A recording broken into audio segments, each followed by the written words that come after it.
Chapter 1037. There was no doubt that this was an extremely ruthless criminal. But judging from the other party's 3 requests, it wasn't hard for Gao Tian to guess that the other party wanted to use this incident to overturn the case from back then. If they didn't make a big deal out of it, perhaps the truth of the case would forever be shrouded in dark clouds, never to see the light of day again. Thus, after some thought, Gao Tian issued his first instruction. Immediately arrange for the Immortal Arts mobile squad to retreat 10 kilometers away. Yes. Gao Tian was in command. Although the police officers behind him didn't understand why he wanted them to retreat, they could only obey. In fact, 3 minutes ago the Immortal Arts mobile squad had already come up with a plan to kill the criminal. They would use long-range flying swords and heat-sensing magic treasures to aim at the location of the criminal in the auditorium and kill him with one strike. Even in this situation, the success rate of this method was as high as 80%. As long as they took down the criminal, everything else would be easy to deal with. But it was clear that Gao Tian's goal wasn't just to arrest the criminal.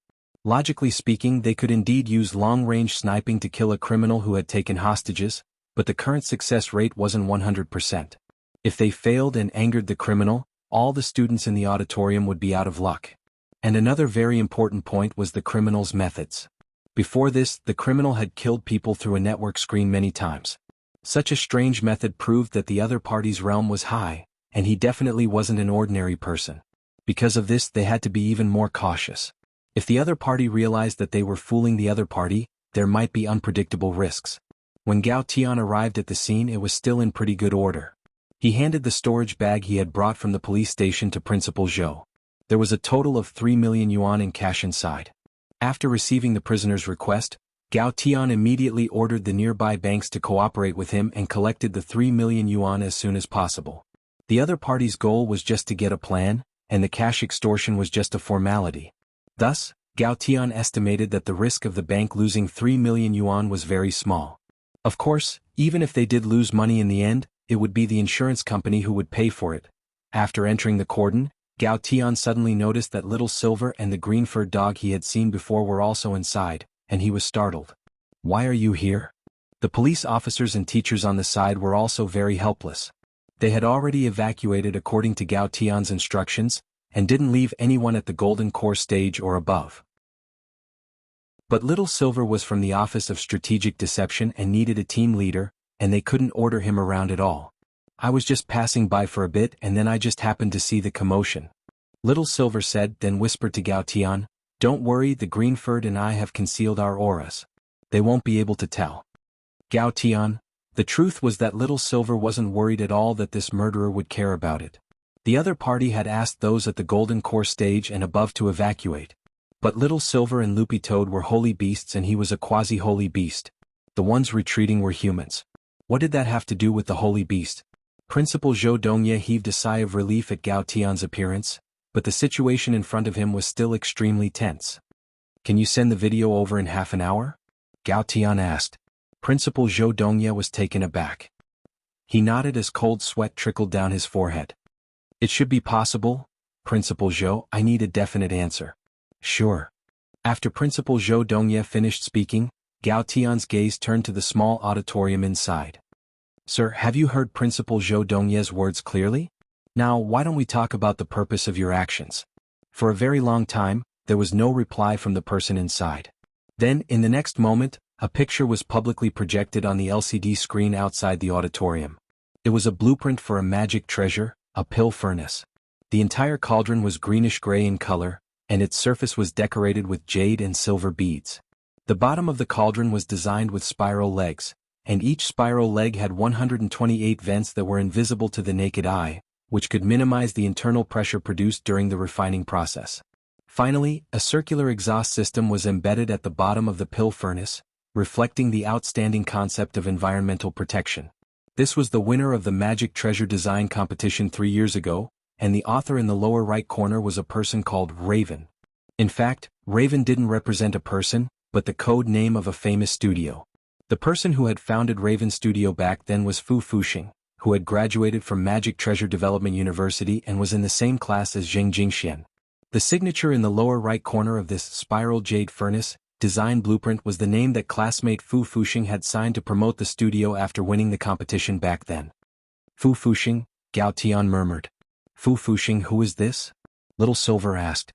The creator of Raven Studio, a famous magic treasure design studio in the industry. Classmate Fu Fuxing, who graduated back then, was in the same class as classmate Jing Jingxian, and they were both outstanding talents in the same class, said Gao Tian. So, when classmate Jing Jingxian was exposed for plagiarism back then, Fu Fuxing was the victim? That's right. Gao Tian nodded. It was classmate Fu who first raised doubts in public, and in the end, all the media joined in the crusade against the plagiarist, which ultimately led to the tragedy. When Gao Tian said this, Headmaster Zhou Dongye's face grew uglier. After some thought, he said, Captain Gao, you should be here to think of a way to save my student, not to look through old files. The school and society have long concluded that classmate Zheng Jingxian plagiarized, and with both witnesses and material evidence, this is already an irreversible case. If we bring up old events again, we'll just be hurting classmate Zheng's family again. I'm afraid classmate Zheng won't be able to rest in peace in heaven. Then is the truth really as Headmaster Zhou Dongye says? What do you mean, Captain Gao? Headmaster Zhou's face darkened. Gao Tian snorted softly and said to the person inside, Mr. Zheng, I know what your goal is. But now that it's come to this, I hope you won't make any more mistakes. You must have done a lot of research over the years, right? You might as well take this opportunity to tell us all the suspicious points you've uncovered. Everyone here is a witness. As soon as Gao Tian said this, the person inside fell into a long silence. Mr. Zheng? Zhou Dongye's expression changed when he heard Gao Tian's name. He hadn't expected the person inside to actually be Zheng Jingshuan's father. Captain Gao, you're a capable person to actually be able to guess my identity? The man inside sighed. How did you know the identity of the person inside? Little Silver asked in a low voice. Gao Tian also whispered in Little Silver's ear, I just casually tricked him, I didn't expect him to jump out. Little Silver. Zheng Tianxiang, classmate Zheng Jingshuan's father, was the culprit behind this hostage case and the serial murders. But what new evidence would Father Zheng produce when the irrefutable facts from back then were already irrefutable? Many of the teachers had doubts in their hearts. After a few minutes, Papa Zheng asked another question in the small auditorium. Next, I'd like to ask someone a question. Oh.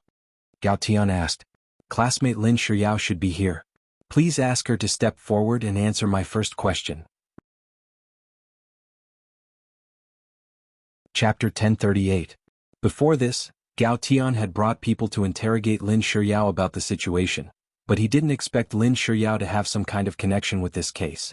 He gave his assistant a look, and the assistant hurriedly ran down to contact his colleagues in the intelligence department to search for information on Lin Shiyao. Lin Shiyao clenched her fists. She looked unusually nervous after Zheng Tianxiang's question, and even her breathing grew heavier. Under the gazes of the surrounding teachers and nosy students, Lin Shiyao slowly walked forward with Gao Tian's help. Classmate Lin Shiyao, do you know why I called you out? Father Zheng lowered his voice as much as he could to keep it as gentle as possible. In fact, whether it was Little Silver, Loopy Toad or Gao Tian, they could all feel the uncontrollable tremor in Father Zheng's throat. It was as if he had been waiting for this for a long time. Naturally, Father Zheng was extremely agitated, but he restrained himself and did his best to maintain the emotions in his heart so that they wouldn't explode. A person was at their weakest when they were venting their emotions, so Father Zheng could only endure it. He didn't want anyone else to find any opportunity before the truth of the matter came to light.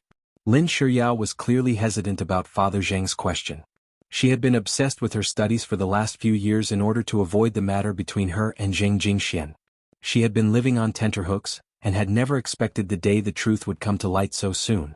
Classmate Lin, you can refuse to answer this criminal's question. Headmaster Zhou Dongye stepped forward again. Principal Zhou, if you interfere with this matter again, I will issue an arrest warrant for you and arrest you for the crime of disrupting order. Gao Tian glanced at Principal Zhou. Principal Zhou's face darkened and he stepped back. Lin Shiyao could be considered a celebrity at Magic Treasure Development University. To think that such a beautiful president of the student union with excellent academic results was actually connected to the school disgrace from 3 years ago, this made all the teachers and students present curious. After a moment of silence, Lin Shiyao finally seemed to pluck up her courage and raised her head. Yes, Zheng Jingxian, he's my ex-boyfriend. Gao Tian wasn't surprised by this answer, but it startled all the teachers and students present. Father Zheng, can you tell me when you broke up? Lin Shiyao said, after the Magic Treasure Design competition, Jingxian broke up with me. Very good, student Lin Shiyao's words are very honest.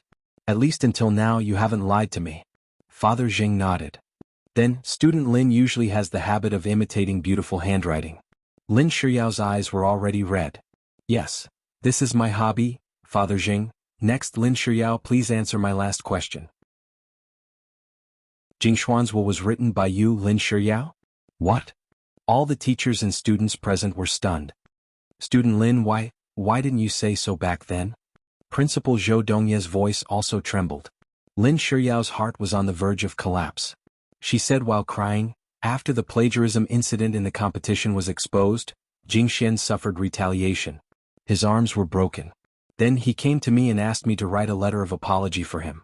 I didn't expect that this letter of apology would become his will. Very good. Father Zheng was very satisfied with Lin Shiyao's answer. He had already investigated these facts a long time ago. Now that he had Lin Shiyao say it herself, it was only to prove it in front of everyone. Classmate Lin, I will remember your feelings for Jingxian. Thank you.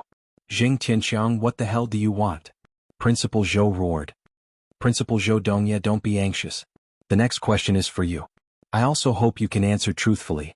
If you answer a single question incorrectly, I can't guarantee the safety of the hostages here. The corners of Principal Zhou's mouth twitched. He was the principal of a cultivation institution of higher learning, and no one had ever dared to argue with him in this school. Gao Tian gazed at Principal Zhou's gloomy face. In his academic career, Principal Zhou had always believed in not competing. He was a very cautious person in his daily life. After the magic treasure design plagiarism incident 3 years ago, Principal Zhou was the first person to stand up and apologize to the public on Zheng Jingshuan's behalf. It was precisely because of this that Principal Zhou Dongye hadn't been affected by the incident back then, and had instead gained the image of an impartial and good principal. But since you've caused such a ruckus today, Gao Tian knew very well that the truth behind it wasn't as simple as it seemed back then. Father Zheng sneered on the broadcast and asked, Principal Zhou, let me ask you, after the incident, did you personally verify it? The cultivation police will investigate and verify it. I don't have the right to interfere. Very good, I understand what you mean, Principal Zhou. Father Zheng was silent for a moment before he continued, does that mean you didn't even watch the video of the competition in its entirety, Principal Zhou? The police have already publicized all the evidence. What difference does it make whether I check it or not? It's just a waste of time. Since Principal Zhou didn't personally intervene in every matter, and just because of the condemnation of the public, you pushed an outstanding student into the public eye and forced him to apologize for something he didn't do. May I ask, Principal Zhou, is this what a principal should do? Principal Zhou, you don't have to be in a hurry to refute me. I have sufficient evidence to prove Jingshuan's innocence. At this point, Father Zheng controlled the LCD screen in the school square to show a chart of the relationship between the legal representatives of a company. This was the behind-the-scenes legal representative and the main staff of the famous magic weapon design studio, Raven Studio. Among them, Papa Zheng highlighted a person named Lu Yi. Principal Zhou, do you still recognize this name? Lu Yi, this is my disciple. What's wrong? Is there a problem with Lu Yi? Of course, Principal Zhou's disciple is amazing.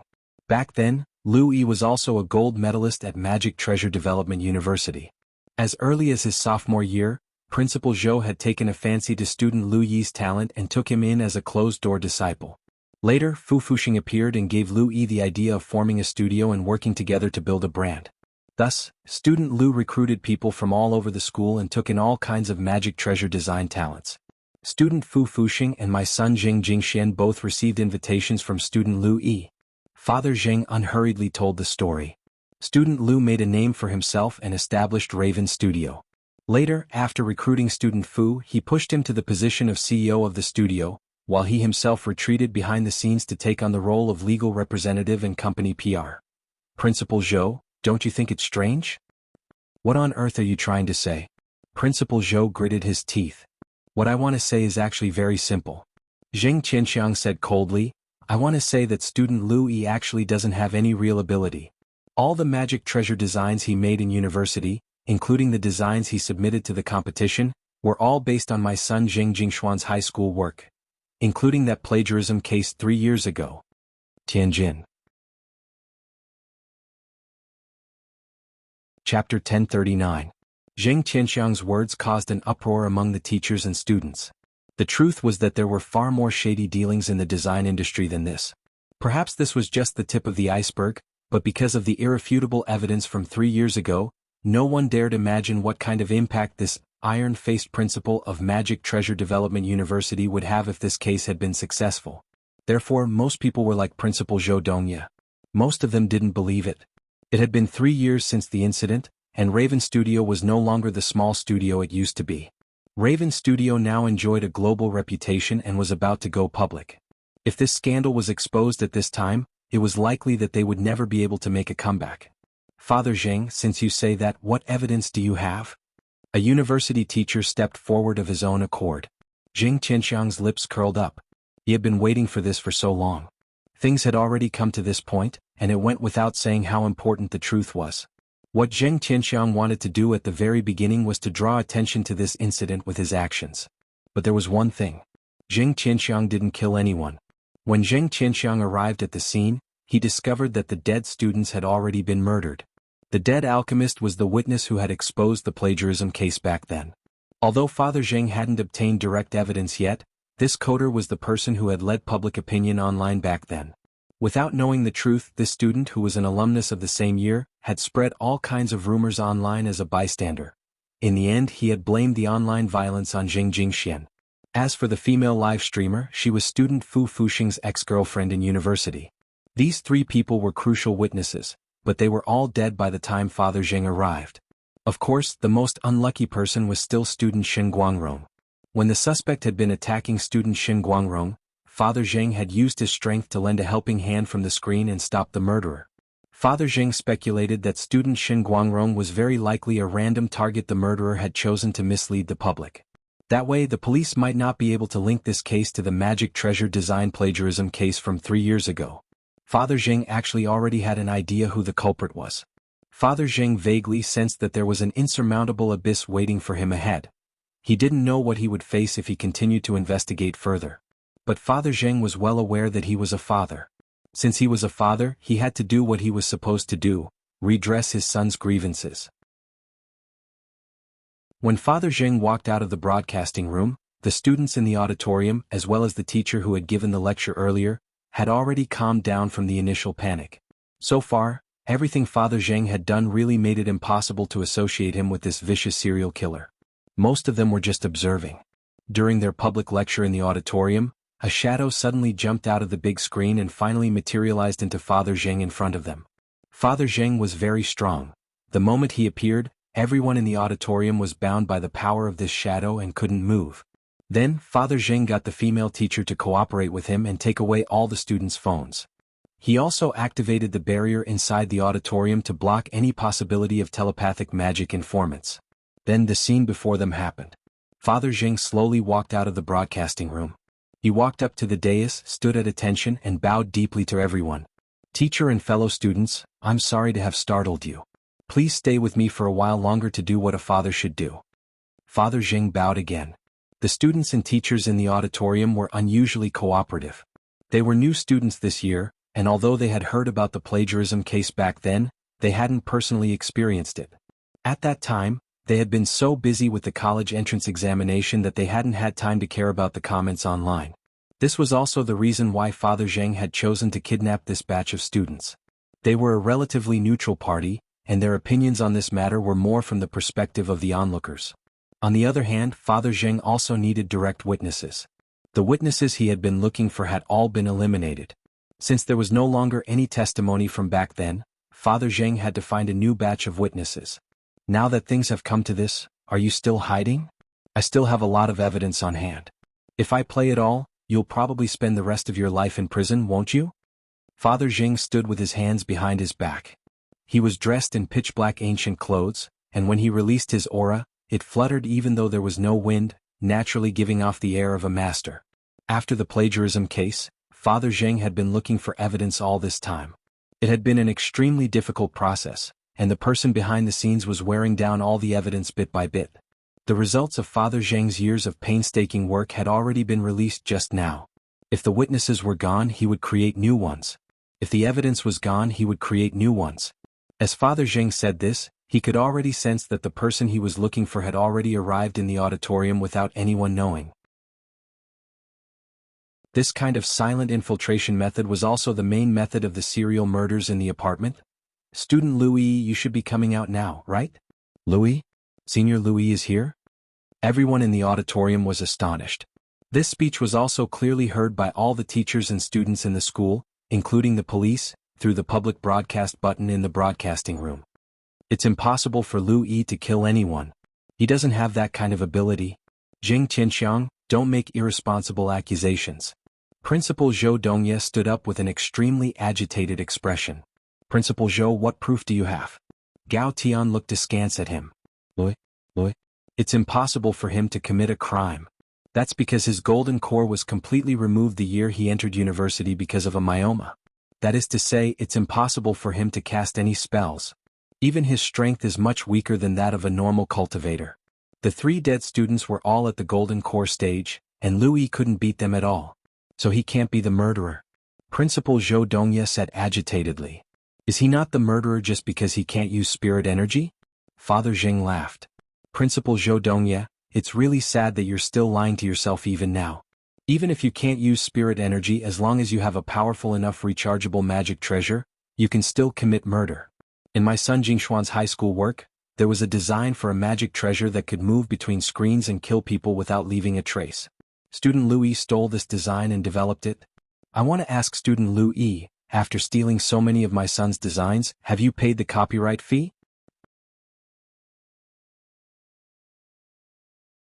Chapter 1040. Father Zheng's question was loud and clear.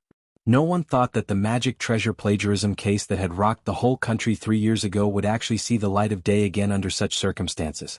Father Zheng had hijacked a university student in a small auditorium, and this case had attracted even more attention through a live online broadcast.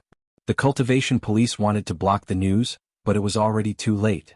Relying on his own power, Taoist Guang had spread the news all over the world, and it had become a matter that the whole world was paying attention to. As the big brother of the live streaming platform, Taoist Guang now had a huge number of light chasers behind him. Of course, apart from Wang Ling's secret greeting, the reason why Taoist Guang had chosen to live stream this incident was that he wanted to use this incident to let more people know the truth of the case and reflect on it. Student Zheng Jingxian couldn't stand the strange gazes, and died in humiliation amidst everyone's curses. He had chosen to commit suicide to defend his last bit of dignity. If you haven't experienced it yourself, please don't judge anyone or anything lightly, Taoist Guang said to his audience in the live stream room. What had really killed student Zheng Jingxian wasn't the plagiarism case itself, but the human nature reflected in it. It could be said that the netizens who had gone with the flow without any thought or investigation had pushed student Zheng Jingxian into the true abyss. After Father Zheng revealed the possibility that Louis had committed the crime, the auditorium fell silent. Louis still hadn't shown himself, but Father Zheng knew very well that he was here. He was lurking in the dark as he pondered his next move. All these years, Louis had retreated behind the scenes and used stolen works to package himself as a genius in the eyes of the world. If he impulsively stepped forward at a time like this, with such a high reputation and achievements, everything would be over. Father Zheng was waiting for Louis to come forward and admit his mistake. But it was very clear that this person who had been blinded by his reputation wouldn't show himself so easily. "I know, student Louis, you're already here. Even if you don't want to admit it, what I said is the truth." Father Zheng stood with his hands behind his back, his expression indifferent without the slightest hint of nervousness or panic. Father Zheng smiled bitterly. "To be honest, Louis, I don't blame you. Because I won't blame a person without talent. In the past, when Jingxian was still alive, I was always against him engaging in the field of magic treasure design. The waters of this field are too deep, and I was worried that he would fall into it sooner or later. But your appearance, Louis, at least proves that Jingxian is a genius, right?" Father Zheng looked up at the ceiling and sighed. "After the plagiarism case, Jingxian talked to me. He talked about how the people around him had changed after the murder. Before the murder, he had been the center of attention at school. But after the case, he was looked down upon and criticized wherever he went. Even his best friends began to keep their distance. I don't know how the students who watched Jingxian fall into the abyss step by step and didn't lend a helping hand will feel now that you're paying attention to this case again. It was your violence and the irresponsible public opinion on the internet that completely sent Jingxian into the abyss. Everyone fell silent. Principal Zhou Dongye's expression was even uglier. Cold violence was also a form of school violence, and as principal, he couldn't shirk his responsibility. At the same time, Principal Zhou felt a little afraid. He was afraid that the truth back then would really be reversed. What's more, he never thought that his incorruptibility back then would actually harm his own student with his own hands. Principal Zhou knelt on the ground in vexation. Father Zheng's words had already broken down his psychological defenses bit by bit. But this wasn't the result Father Zheng wanted to see. "Classmate Louis, I'm waiting for you right here. If you still have a little conscience, please step forward." Father Zheng stood on the podium in the small auditorium like a priest praying. He had never hoped so much for that person to step forward on his own. He was well aware that his son Jing Jingxian was already dead, and there was no point in dwelling on death and resurrection. He just wanted an apology. At the very least, his son's soul could rest in eternal peace. After waiting for another 5 minutes, Father Zheng's expression gradually turned grave. For now, it was really too much to ask for an atrocious sinner to apologize. Whether it was a homicidal maniac who attacked an innocent female university student abroad or a shameless pervert who attacked young children, their hearts were twisted for all sorts of reasons. They rationalized their repulsive actions as self-consolation, shamelessly believing that this was what the world owed them. It was precisely because of this that they had never truly regretted their actions. In the depths of their hearts, they believed that this was nothing more than a form of compensation from the heavens. Father Zheng had always felt that when this sort of scum of society was exposed in the news, their faces shouldn't be censored. Instead, their ugly deeds should be exposed to the light of day so that the world could clearly see their twisted faces. Father Zheng's original intention was to expose the truth of the matter. He didn't want to hurt anyone, not even Lu Yi. What he needed was for Lu Yi to repent and turn himself in. But now, it seemed that it would be very difficult to expose the truth of the matter if he didn't use some special methods to bring Lu Yi to justice.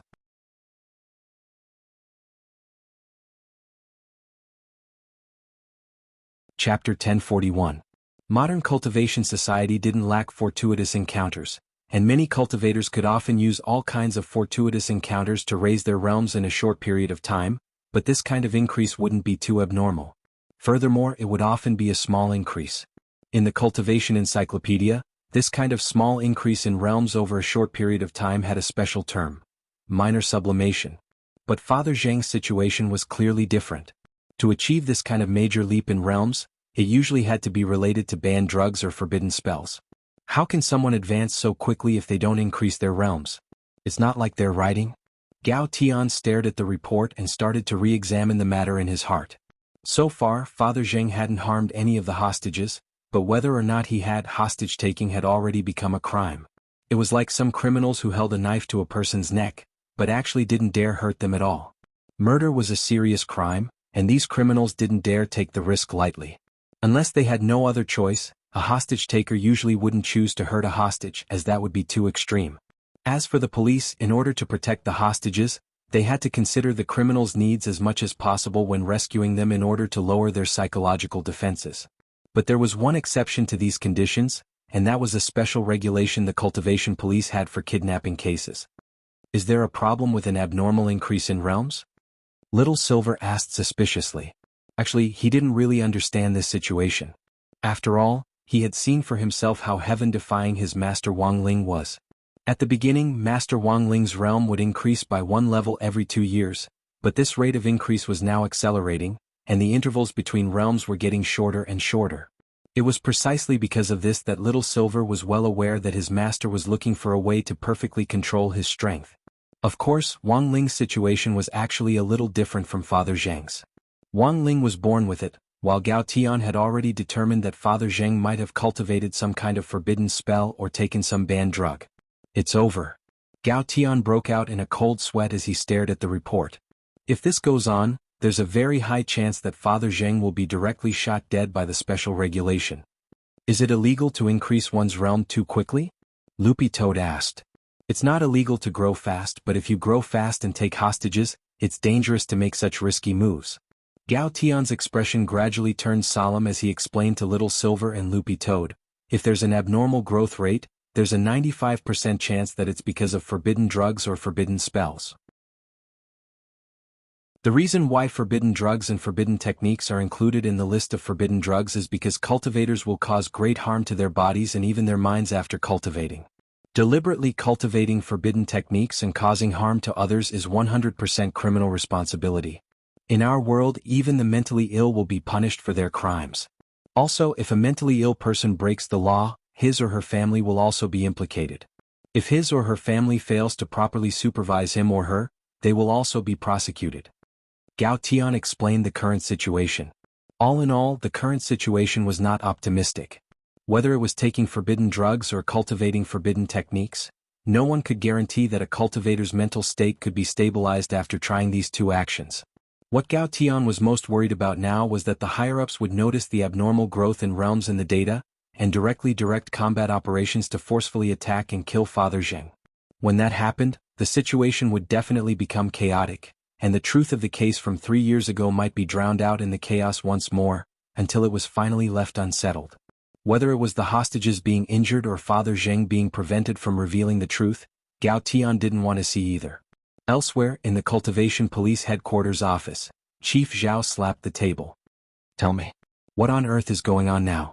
Why hasn't the Immortal Arts mobile squad made a move yet? What the hell are they doing? The murderer who's taking hostages is advancing at an abnormal rate, which clearly shows that there's a problem. If the hostages are harmed because of a forbidden spell or forbidden drug, who can bear the responsibility?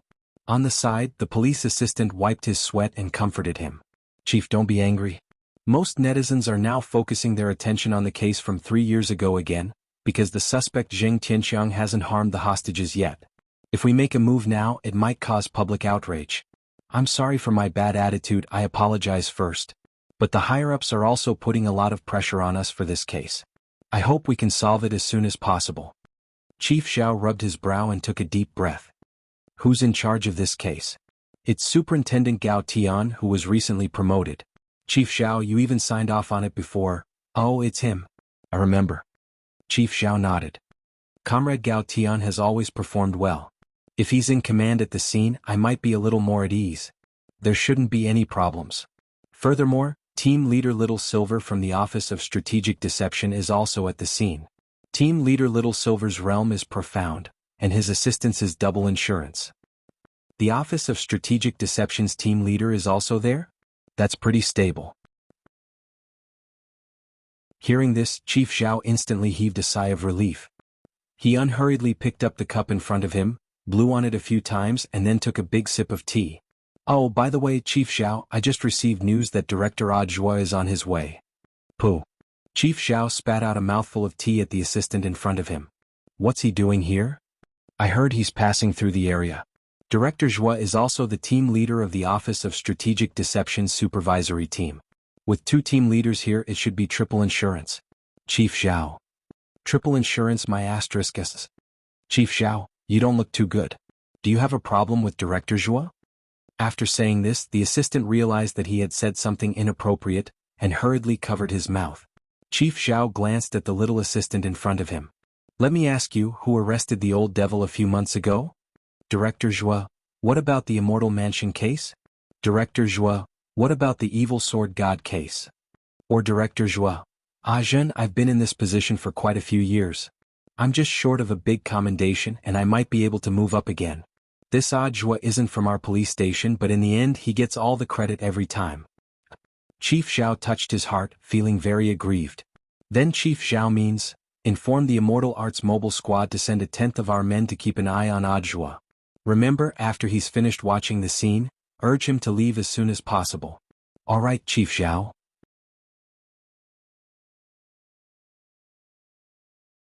Chapter 1042.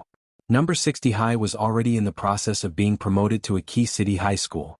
Although the fragments of the Jade Scroll of school history were still being collected, like all the other key city high school candidates, the general administration of 100 schools had to go through the necessary procedures, and Zhua had to personally approve and sign it.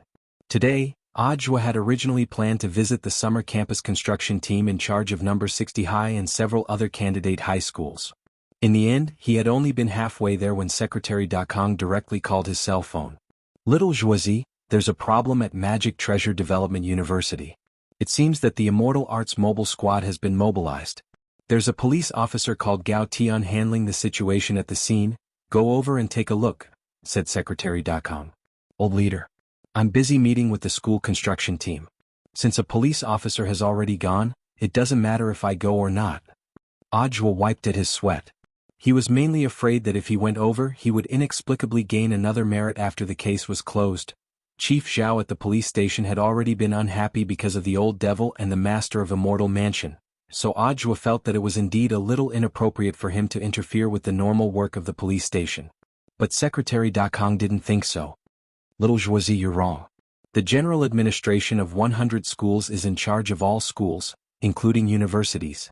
The police station is in charge of hostage-taking, but the general administration of 100 schools is in charge of improving academic discipline. Most of the public opinion online now has a lot to say about the plagiarism case from 3 years ago. You're in charge of improving academic discipline, while the police station is in charge of rescuing the hostages. There's essentially no conflict. Ajwa, we need to strictly rectify and deal with the problems of school violence and academic fraud. I've already decided on the case from 3 years ago. I've now specially approved the documents for you to be the chief commander of the investigation. Ajwa, already approved? I haven't received the documents yet. They should be on the way.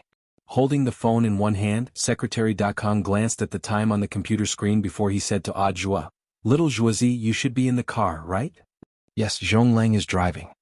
Ajwa nodded. Open the window, said Secretary Dakong.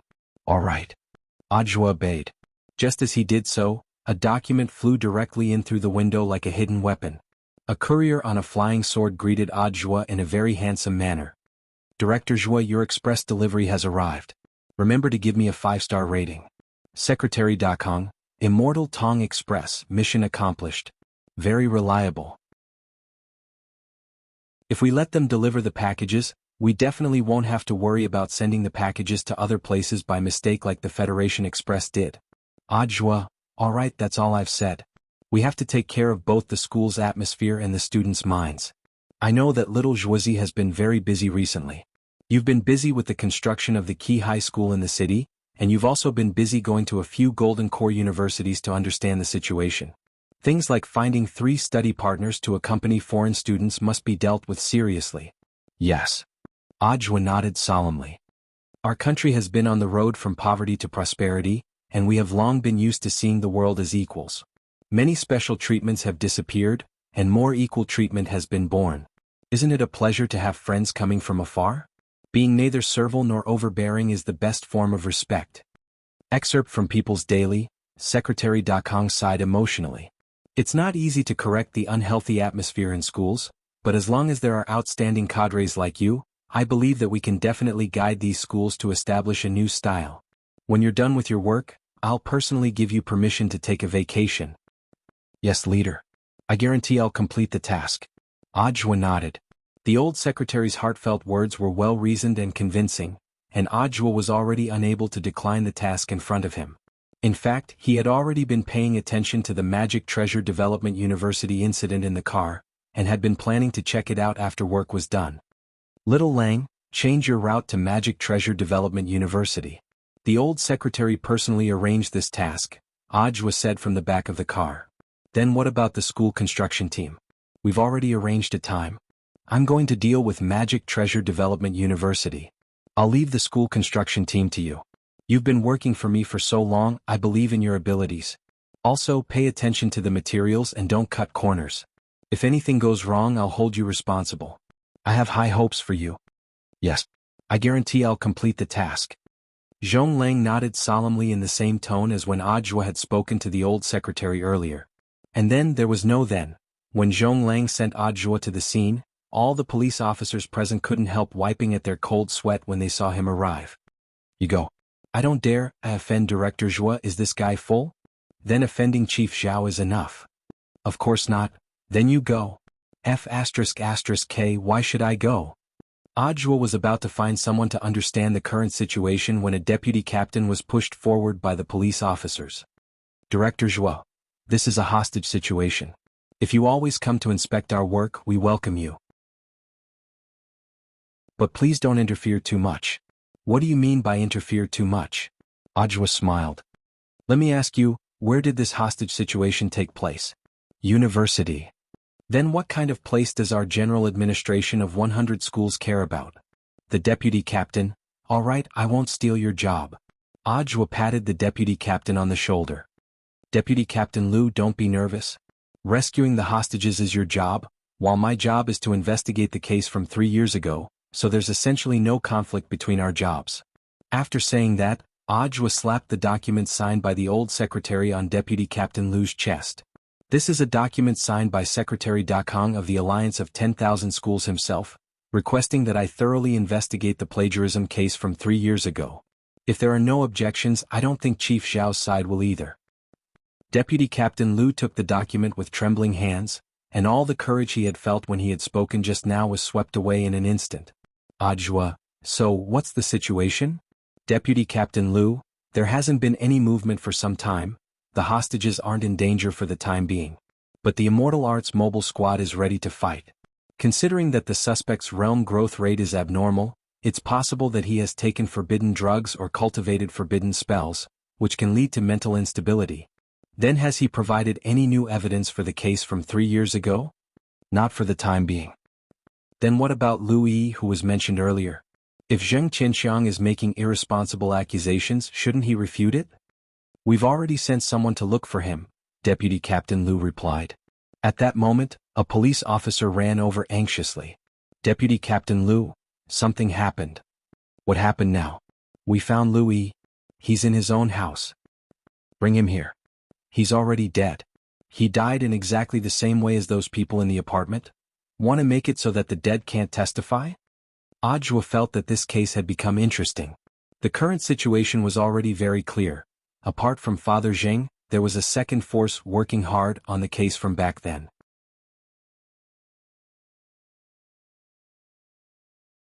Chapter 1043.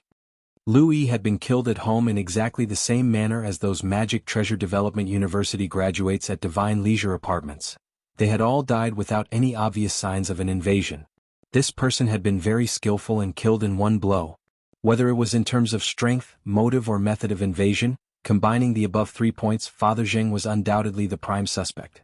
For the time being, this matter was still in the hands of the police and hadn't been made public, because it was really too strange. Almost all the key figures in the plagiarism case from 3 years ago were dead. If Father Zheng had really come purely for revenge, there was no need at all for him to specially plan and organize this hostage-taking drama to publicize what had happened 3 years ago.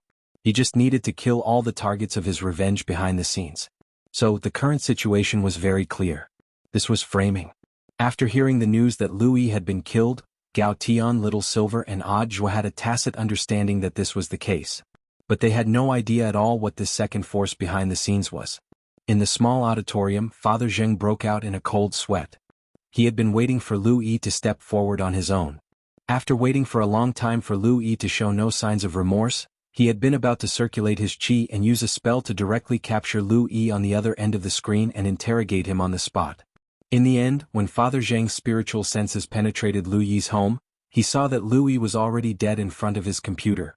His throat had been directly slit open and blood sprayed out onto the ceiling. Drops of blood formed beads on the scarlet ceiling and dripped down incessantly.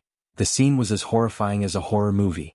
In a trance, Father Zheng withdrew his spiritual senses. Liu Yi was dead. The most important person in overturning the case had disappeared just like that. Father Zheng felt like it was a huge blow. Who on earth was it? Who could actually overturn the case several times in a row and make a move before he could? The power behind this made Father Zheng feel a little afraid. It was like a curse, as if an invisible curse power was thwarting his every move. If he couldn't overturn the case this time after he went to jail, there might be no one who could help his son clear his name of this injustice that had been buried for 3 years. If he wanted to clarify, he had to choose this moment when the attention was the greatest. It was common knowledge that netizens, as a bystander, would usually only pay attention to an event for 7 days. No matter how big an event was, after a week of fermenting on the internet, its popularity would be suppressed by a new event. In the end, no one would pay attention to it. The truth was that Father Zheng wasn't necessarily as pessimistic as he imagined. One of the most important reasons was that Ajwa was here. And this was the additional effect of Ajwa's arrival. There was a 100% chance that the case would be successfully solved, and there was a 100% chance that the case would be completed. Father Zheng made the whole country aware of this matter, and even more people started to pay attention to the truth behind the plagiarism case from 3 years ago. Naturally, there was no lack of students among this sea of onlookers. Whether it was number 60 High's class group chat or the private Happy Study group chat, their screens had already been flooded by the incident at Magic Treasure Development University. In the group chat, Super Chin had been depressed for the last 2 days because he had run into Old Pan when he went out to copy homework, but the incident at Magic Treasure Development University eased his gloominess a little. Scientific research showed that when people ate melons, or in layman's terms, gossiping, their brains would secrete a hormone called dopamine, which made them feel happy and happy. The effect was similar to eating candy. That was to say, gossiping and eating candy could both make people happy. As the saying went, if it didn't concern you, don't worry about it. Why were onlookers called onlookers? Because melons were sweet, and the sweet one could make people happy. I think this Senior Zheng's injustice is definitely true. Super Chen's words in the group chat were astonishing. It was fine for the others to see this, but Wang Ling couldn't help trembling in his heart. This time he had to believe it even if he didn't want to. Super Chen's blessed mouth wasn't something he was born with, but something he had developed. After exploring Super Chen's memories the last time, Wang Ling had a whole new understanding of this monstrous mouth. The key is the witness, which is gone now. Dopey Gua sighed. Isn't there still Lu Yi? This Father Zheng hijacked the entire auditorium to threaten Lu Yi to come out. As long as Lu Yi is willing to come out, everything will be fine. Unless Lu Yi is dead, Super Chin continued. Wang Ling, Dopey Gua, he's really dead. Super Chin, what the hell? I was just saying, don't joke around. Dopey Gua, he's really dead. An uncle of mine at the police station told me that Lu Yi died very miserably, and his death was exactly the same as that of the graduates from Divine Leisure Apartments. Now the police's biggest suspect is Father Zheng, because almost all the evidence and the motive point to him. Wang Ling was stupefied. Super Chin's mouth and Dopey Gua's uncle. These two could totally open a detective agency together. If they had been born a few decades earlier, Detective Conan probably wouldn't have been involved. AI, this is going to be difficult. Just now, I saw a lot of netizens analyze this Lu Yi as the key figure. If Father Zheng wants to overturn the case, he'll have to rely on Lu Yi.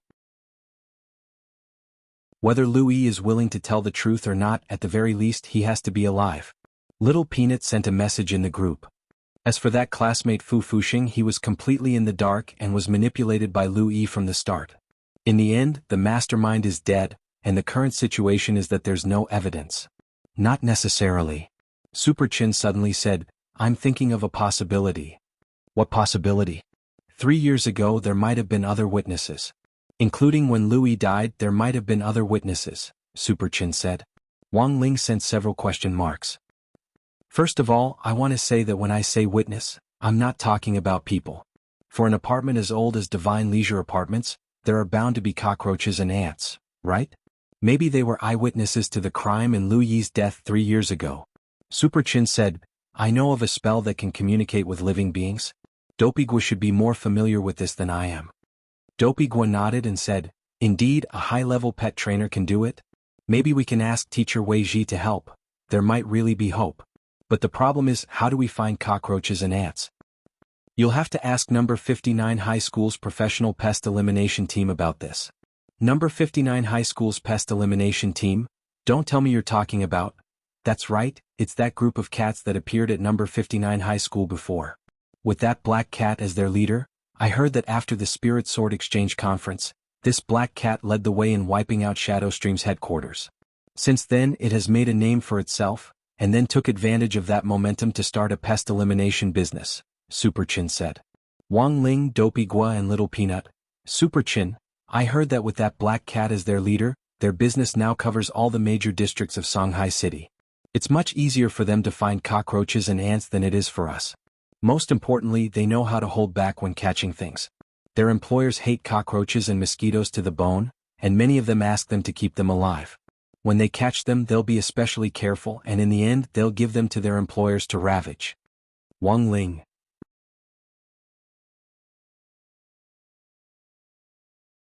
Chapter 1044. As Super Chin had said, after the Spirit Sword Exchange meet between number 60 High School and number 59 High School, that black cat called Jing Tan had become the cat tyrant in that area, and the independent regiment, led by Zheng Tan, had grown from a small one to the strength of more than 10 divisions. Zheng Tan had never imagined that it would have such a rich military force. With more cats under its command, its business naturally began to grow at a rapid pace. Zheng Tan's 4 pests eradication team was already very big. At least in Shanghai City, there was no longer any human company that could compete with the cat regiment led by Black Charcoal. Cats were born with innate talent for catching these nimble little things. Now, Zheng Tan's 4 pests eradication team had been deployed abroad, and it had even given itself an English name, Li Zheng Tan. It couldn't be helped. If it wanted to connect with foreign countries, it had to be more westernized. Of course, this was very normal business dealings, and was fundamentally different from those schools that belittled themselves by finding study companions for international students. The overseas business wasn't as big as the domestic business, so Li Zheng Tan donated all the money it earned abroad to build Hope primary schools in the country. Nowadays, even a stray cat knew the importance of equality, and the respect between living creatures should be mutual. Even a stray cat would find it a little shameful to belittle itself and flatter an outsider's stinky feet. Mr. Li Zheng Tan, your team is truly conscientious and conscientious. We admire you. In that tree hole outside number 59 high school, Li Zheng Tan was discussing a foreign business deal when a white cat with curly hair took the initiative to shake its paw. This was a native breed of Mishio Nation, the curly spirit fairy. It was a native civet, born with strong spiritual intelligence and strong combat ability. But because it was so good-looking, many cultivators would rather keep it at home and provide it with food and water than let it participate in battle, for fear that it would hurt them. Thus, the curly spirit fairy had gradually lost its wild nature in Mishio Nation, and would meow madly in fear of mice and cockroaches. Li Zheng Tan had seen this business opportunity, which was why it had expanded its business abroad. This curly spirit fairy cat in front of them was called Mary, and could be considered the representative of Mishio Nation's cats who had crossed the ocean to negotiate. Mary's owner doted on her so much that he had directly chartered 2 immortal boats to send her over. Li Zheng Tan and the cats around it were taken aback by its generosity. Although the deal had been negotiated, Li Zheng Tan wasn't in a good mood. This was a big deal. The long-term employment agreement it signed with Mary would lead to a large number of cats following Mary back to solve the problems of rats and pests for Mary and her companions. The sadness of parting is unavoidable. Another thing that made Li Zheng Tan unhappy was the news currently being broadcast on TV about Father Zheng's hostage situation, as well as the magic treasure design plagiarism incident from 3 years ago. The deal is done. You should be happy, boss. The monk comforted Li Zheng Tan on the side. It and the others didn't know what was wrong with their boss. Ever since they had seen the news, they had felt that their boss had fallen into a trance. Li Zheng Tan didn't say a word. After wagging its tail at Mary to show its politeness, it took the initiative to climb the trunk of the old locust tree. Standing firmly on a branch, it stared in one direction. The setting sun shone down at an angle, and through the gaps between the trees, the scattered rays fell on the black cat's body, as if it had been draped in a floral dress. Flowers gradually dazzle the eyes. Looking at this scene, the monk couldn't help reciting a poem. After a long while, it came back to its senses and turned to look at their big client, Mary. Miss Mary, I'm really sorry. Our boss has an unpredictable temperament, and sometimes just likes to suddenly become sentimental. Oh, it's fine, I don't mind at all. Only this kind of cat is charming. The curly ahogue on Miss Mary's head changed its position, and she gave an intoxicated smile. A large part of the reason why they wanted to do such a big deal with Li Zheng Tan's team was that Mary had taken a fancy to Li Zheng Tan. This was a cold and aloof cat that had detached itself from the vulgar world. Furthermore, it was still able to maintain its modesty after seeing Mary, which was really too rare. Mary felt that she was already deeply attracted to Li Zheng Tan's temperament. For Mary, the sentimental Li Zheng Tan was the most handsome cat in her mind. Ah! How great would it be if she could have a monkey with Li Zheng Tan in her lifetime? Miss Mary? Miss Mary? The monk called out softly. Seeing that Miss Mary was still obsessed with its boss's looks, it left dejectedly. Beauty was in the eyes of a sentimental cat. It didn't care so much. In contrast, it was Li Zheng Tan's abnormal state that worried the monk a little. Although its boss had indeed become more sentimental after the establishment of the cat group, as its trusted subordinate for many years, the monk could still sense whether or not the reflection in its eyes was melancholy. In short, its boss was a little strange today. Was it because of that magic treasure development university news?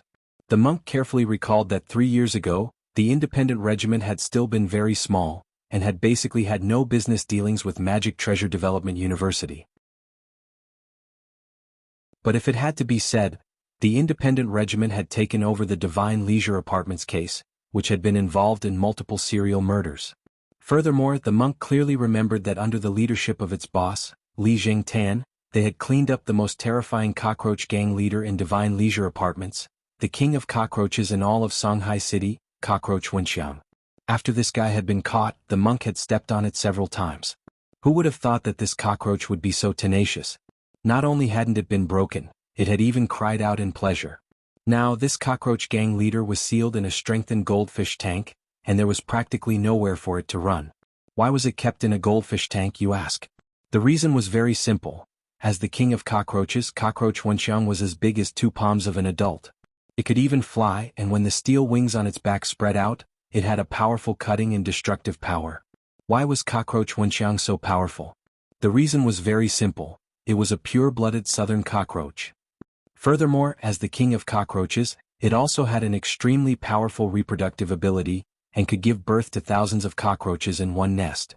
These thousands of little cockroaches would continue to give birth, and if they continued to develop, they would be able to circle the earth. But fortunately, Cockroach Wenxiang had already been captured by the independent regiment, and the biggest cockroach gang in Songhai City had been eliminated. At the very least, the cockroaches of various families would stop for a while.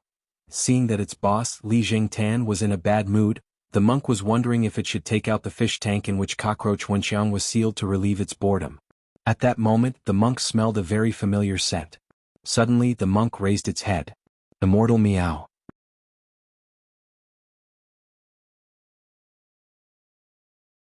Chapter 1045. It could be said that the war between the cockroaches and the cat groups had started before the independent regiment had even been established. This was a global underground dispute, just like the feud between cultivators and the demon race and the devil race, which had lasted for 1,000 years. Everyone in the spirit beast circle knew that cockroaches and cat groups couldn't coexist. For many years, cockroaches had been loathed for all kinds of bad practices. For example, they liked to live in greasy and smelly sewers and didn't care about their own hygiene at all. They used their greasy and germ-covered bodies to contaminate food and spread deadly germs to every corner of the city. How terrifying were the cockroaches in the cultivation world?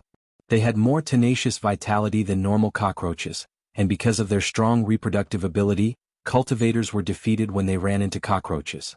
Many cultivators would even choose to directly move out after discovering a cockroach nest at home.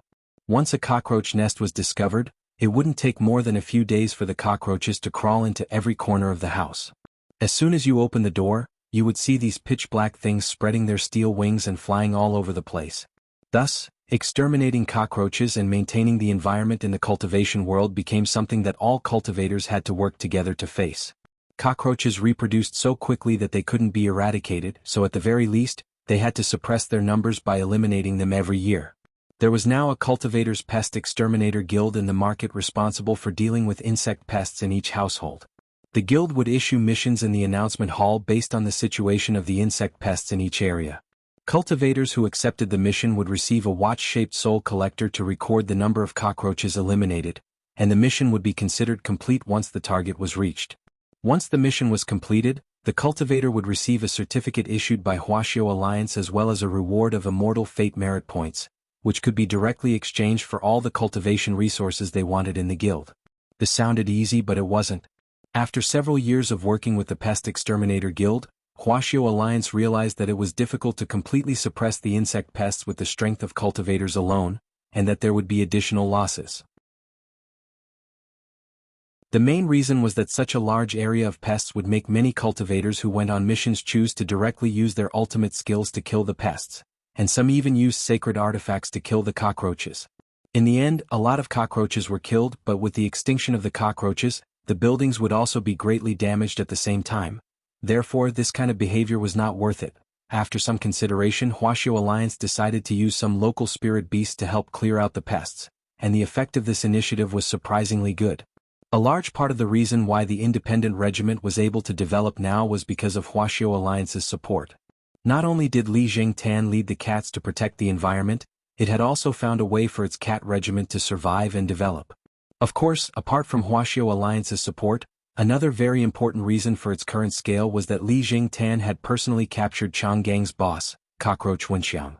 Just as Tyron had said, this was a giant cockroach the size of 2 adult palms when caught. However, in reality this was not the complete form of cockroach Wenxiang. In order to catch it, Li Jingtan had put in a lot of effort.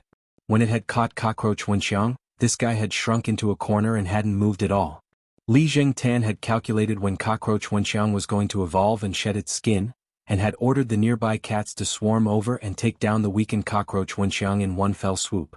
And then, there was no and then. Cockroach Wenxiang was now imprisoned in a glass fish tank and couldn't get out at all. After being caught, Li Jingtan had straightaway executed the water torture on cockroach Wenxiang. Of course, it was impossible to directly drown cockroach Wenxiang in water. This guy was the king of cockroaches and it went without saying how tenacious it was. Even if it was soaked in wine, it would still be alive and well.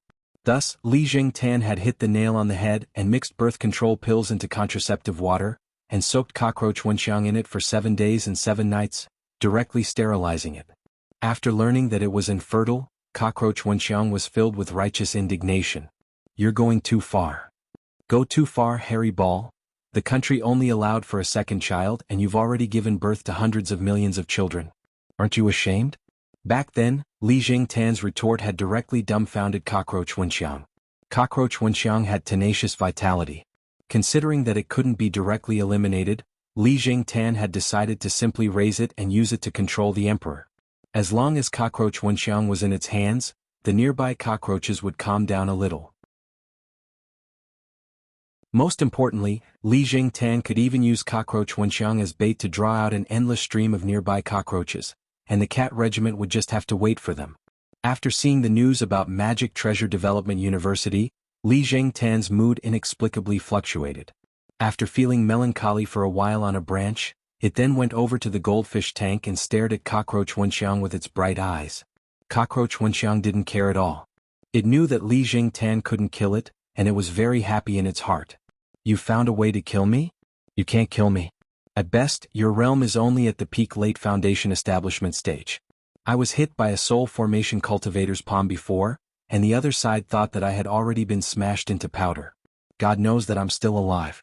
I know. Li Jingtan interrupted cockroach Wenxiang's torrent of words. The latter only wanted to remind it not to waste its energy, and Li Jingtan was naturally well aware of this. I'm here to negotiate with you. If you can agree to my request, I can even let you go, Li Jingtan said to cockroach Wenxiang while playing the piano. You want to let me go? Cockroach Wenxiang didn't dare believe it. Its mouthparts opened and closed, and the 2 antennae on its head trembled slightly at these words. Provided that you can do what I want, Li Jingtan said. Tell me. Cockroach Wenxiang's antennae swayed swiftly like 2 windshield wipers. It had this special habit when it was thinking about a problem. You may have already heard about a serial murder case. I know that you have subordinates in all the places where humans live, so can you find witnesses? Li Jingtan didn't beat around the bush and asked directly. Humans view us as bedbugs and want to exterminate us.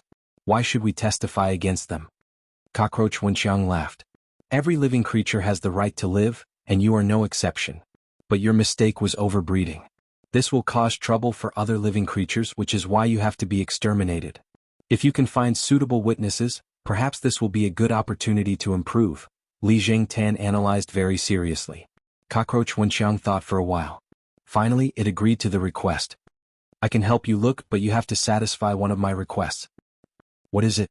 The food you've been feeding me these last 2 days is too lousy. I want to improve my diet. Then what do you want to eat? There's a villa in the eastern suburbs whose owner is a crispy noodle snack lover. I want to eat his crispy noodle snacks. I don't need the whole package, just the leftovers will do. Find someone to look for plastic wrappers at a nearby garbage station, even if there's just a little crumb. As cockroach Wenxiang spoke, it started to drool. When it had still been a small cockroach, it had relied on these bits and pieces every day to grow to its current size. The offspring it gave birth to were also several times larger than normal cockroaches. So, why had southern cockroaches been getting bigger and bigger in recent years? All of this started when he had fallen in love with crispy noodle snacks as a child.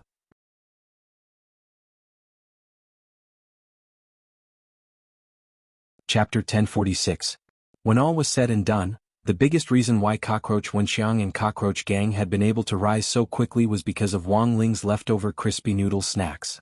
What kind of divine object was the residue of an immortal king's crispy noodle snack? With just a little bit, a cockroach could grow to the size of a rabbit. Wang Ling knew this was his fault, so he took the initiative to take it. To be honest, if Super Chin and Dopey Gua hadn't mentioned using a cockroach as a witness, Wang Ling probably wouldn't have thought of this. A while ago, when the gang had been stirring up trouble, Wang Ling had wanted to personally deal with it. In the end, Li Jingtan's independent regiment had stepped forward to control the situation, so Wang Ling hadn't done it himself. Because if he made a move, all the cockroaches in the world would be destroyed in an instant. Since living things existed, there must be a reason for their existence. Even if cockroaches were pests, they were still a part of the food chain. As long as they could be controlled, there was no need to kill them. And now, the reason why he had reappeared here as Immortal Meow, which he hadn't used in a long time, was because he wanted Cockroach Wenxiang to use its actions to atone for its sins. So when Wang Ling showed up here, all the cats were extremely shocked. The monk was so excited that it couldn't speak. It fell to the ground on its butt and clutched its head with its paws, looking like it couldn't believe what had happened. Wang Ling's incarnation of Immortal Meow had always been a legend in the cat world, and every time it appeared, something big was bound to happen. All the cats couldn't help bowing their heads when they saw Wang Ling, and Li Jingtan was no exception. When Cockroach Wenxiang saw that even Li Jingtan had knelt down to worship Wang Ling, it was startled on the spot. So you're the boss behind these cats. Cockroach Wenxiang had previously suspected that Li Jingtan's cat setup alone wouldn't have been able to take down its strong gang. Now that Wang Ling had appeared, it instantly understood. Wang Ling stared at Cockroach Wenxiang and didn't speak. A voice rang out in Cockroach Wenxiang's mind. In order to demonstrate his authority as Immortal Meow, Wang Ling chose to ask Cockroach Wenxiang telepathically to testify in court. In the end, Cockroach Wenxiang's attitude was very firm. You can't change the conditions you promised me before. Otherwise, don't even think about making me appear in court. Anyway, you guys can't beat me to death and I won't starve to death here. Why don't we compete to see who dies of exhaustion first? This kind of vile attitude made Wang Ling stifle his anger. In the end, this was a cockroach that had grown up eating the dregs of his crispy noodle snacks. Relying on its tenacious vitality, it had actually learned to act like a tyrant. Wang Ling felt that he had to teach Cockroach Wenxiang a lesson. In the next moment, he raised his cat paw and ordered Li Jingtan to release Cockroach Wenxiang from the fish tank. Cockroach Wenxiang was a little dazed. It didn't know what abilities this white cat that had suddenly appeared in front of it had, but since it was Li Jingtan's boss, its realm should be higher than Li Jingtan's, right? Golden Core? Nascent Soul? Cockroach Wenxiang estimated Wang Ling's realm, and felt that this white cat's level was about right. Although it couldn't tell exactly what breed it was, how high could a spirit beast's realm be? All the spirit beasts in the Pet Trainers Guild, Cockroach Wenxiang, had taken the initiative to provoke it, but none of them had been able to directly kill it. He was a cockroach that had taken a blow from a soul formation stage cultivator. What kind of storm had he not seen? Simply ridiculous. After being released from the goldfish tank, Cockroach Wenxiang breathed free air again. It stared at Wang Ling and crossed its legs, its attitude extremely arrogant. Tell me, how do you want to fight? Let me tell you, I'm an unkillable cockroach. All the cats. Li Jingtan started to cover its face with its paws. It had never seen anyone court death like this, but this was normal. Wang Ling's incarnation of Immortal Meow was nothing more than a legend in the cat world, and only old cats of Li Jingtan's generation knew about it. Newborn kittens had to listen to old cats' stories to learn about Immortal Meow. And there were even fewer cats who had actually seen Immortal Meow. Thus, Li Jingtan's independent regiment was more like a cat regiment favored by Wang Ling. The cats in the independent regiment had already seen Wang Ling no less than 3 times, which was why many of them were willing to work for Li Jingtan. In many cat eyes, Li Jingtan was a cat favored by a god, and good things might happen if they followed this Commander Li. But as an authentic cockroach, Cockroach Wenxiang indeed couldn't understand this belief in the cat world. It even started to provoke Wang Ling, knowing that Wang Ling's slap wouldn't be able to do anything to it. How about this, let's make a bet. If you slap me unconscious, I'll go and testify. It could be said that this was Wang Ling's first time encountering such an arrogant cockroach. Even the old devil and evil sword god had their souls flash before in the face of its slap. The moment they were slapped, they had no doubt that they would die. But Cockroach Wenxiang actually thought that no matter how bad it was, it would at most be knocked unconscious. This kind of inexplicable self-confidence made Wang Ling unhappy. Of course, he couldn't slap Cockroach Wenxiang to death, because he still had to keep it alive to find a witness. But it was still possible to teach Cockroach Wenxiang a lesson. Wang Ling mustered all his strength and imbued his cat claws with primordial qi. Dark blue streams of air instantly emerged from his claws and rose into the air like colored steam. Spirit energy materialization. All the cats were horrified. It could only be said that Immortal Meow was in the end Immortal Meow. This was a sign that the spirit power in the body had reached its peak, which proved that the concentration of spirit energy was extremely high, which directly caused the spirit qi to materialize as steam when it was released. This was a sign of an expert, because there were very few cultivators who could materialize spirit energy. Cockroach Wenxiang broke out in a cold sweat. It never thought that this white cat would indeed be different from all the spirit beasts it had seen before. Even a soul formation cultivator couldn't materialize spirit energy, unless this cat was true immortal level? A true immortal level cat? How was this possible? Cockroach Wenxiang was alarmed. If this was really the case, perhaps this immortal meow could be recorded in the Cultivation Encyclopedia as a historical record for research. How could there be such a fierce spirit beast in the world? Ready? Wang Ling opened his mouth in the next moment. This was the first time he had spoken as Immortal Meow. Before Cockroach Wenxiang could react, the claw, which had been accumulating power for a while, was already swatting at Cockroach Wenxiang. In that instant, there was a violent earthquake, and the area for hundreds of li around number 59 high school began to shake violently. Just as Wang Ling's paw was about to land on Cockroach Wenxiang's head, it had already fainted from fright. Then Wang Ling withdrew his hand just in time. This earthquake had happened so suddenly that no one had expected it to happen. Songhai City was on the coast and not between the cracks in the Earth's crust, so earthquakes were very rare. This sudden earthquake had a magnitude of 12.0 and lasted for 2 seconds. Although it didn't cause any damage, Wang Ling's paw was eventually recorded by geologists in the Cultivation Encyclopedia, and human cultivators began to think about protecting the natural environment.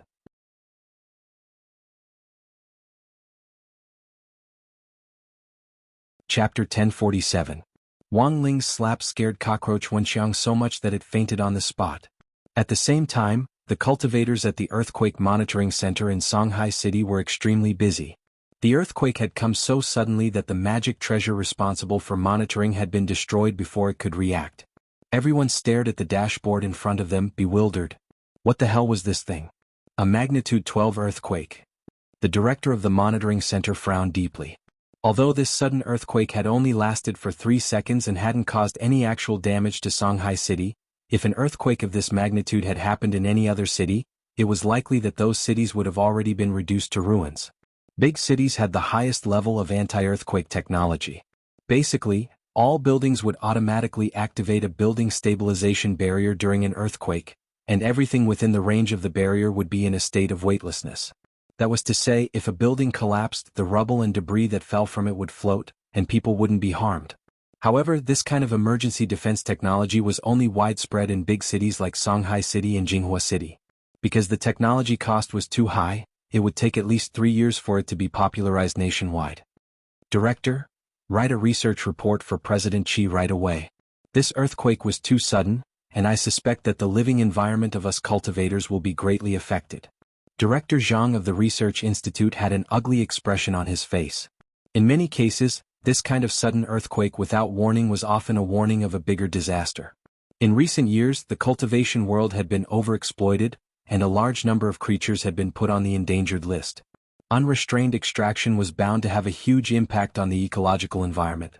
Protecting the environment was a topic for all of humanity, and it had to do with the life and death of all cultivators as well as their future development plans in this era of national cultivation. Director Zhang Qiuhua had no choice but to take this matter seriously. In addition, spirit qi had been consumed too quickly in recent years. Although it was estimated that it would take several thousand years for spirit qi to be completely exhausted at this rate, the problem was already there, and cultivators from all over the world needed to face it together. This was what Director Zhang Qiuhua was doing. He was calling out to everyone with love to make them start to pay attention to environmental protection. It was almost time for the next Global Environmental Protection Cultivators Summit, and Director Zhang Qiuhua decided that this abnormal earthquake with a magnitude 12 in 3 seconds had to be the focus of this summit. Thus, Wang Ling's slap had a positive effect on the awareness of environmental protection among cultivators from all over the world. This was something Wang Ling hadn't expected. Furthermore, even Wang Ling himself couldn't have imagined that his slap in the face would result in additional summer vacation homework. After Wang Ling finished his operation and went home, Teacher Pan made an announcement in the class group chat, asking everyone to write an essay of no less than 3,000 words on the theme of protecting the environment. He regretted it back then. If Wang Ling had known this would happen, he wouldn't have hit him so hard. Of course, this was all in the future. After about half an hour, cockroach Wenxiang woke up from its coma. It could only be said that a cockroach was indeed a cockroach. Its vitality was indeed very strong. Moreover, this cockroach had grown up eating the leftovers of its crispy noodle snacks. Its vitality was extraordinary and strong. Although Wang Ling's palm didn't directly hit cockroach Wenxiang, the wind pressure caused by it had already crushed cockroach Wenxiang into a big pancake in 3 seconds. But even so, cockroach Wenxiang still managed to survive. After half an hour, Wang Ling watched as its body recovered bit by bit from its squashed state like an inflatable doll. Am I still alive? After coming back to life, cockroach Wenxiang no longer had the confidence it had at the beginning. It had almost thought that it was going to die. It was very confident in its own vitality, but after that slap just now, it actually saw something like a soul flashing around its mind. In that moment, it even thought of its mother in heavenly state. Back then, his mother had been continuously stepped on by a cultivator more than 3,600 times, and she had died in pain giving birth to him. Losing one's mother at a young age, was there anything more painful than this in the life of a cockroach? Thus, cockroach Wenxiang's personality began to harden. Even if it was for its dead mother, cockroach Wenxiang still decided to live on.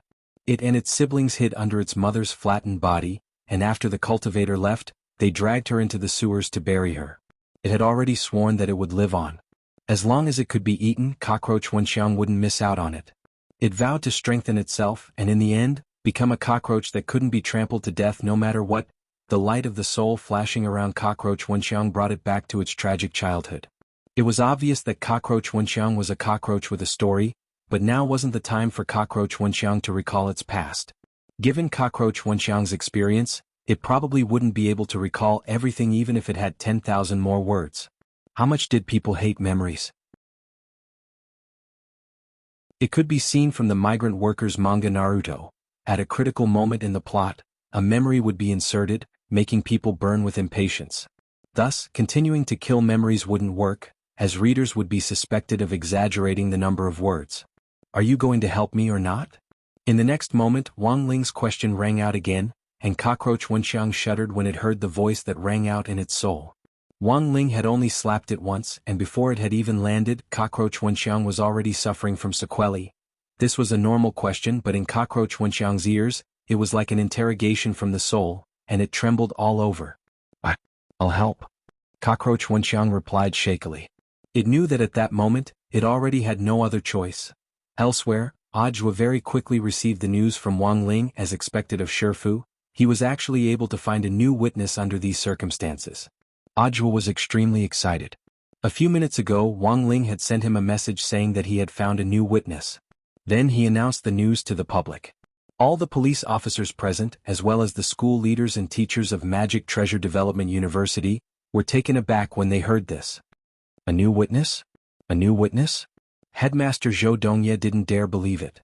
The most important witness, Lu Yi, was already dead, and it was very likely that the person who killed Lu Yi was Father Zheng himself.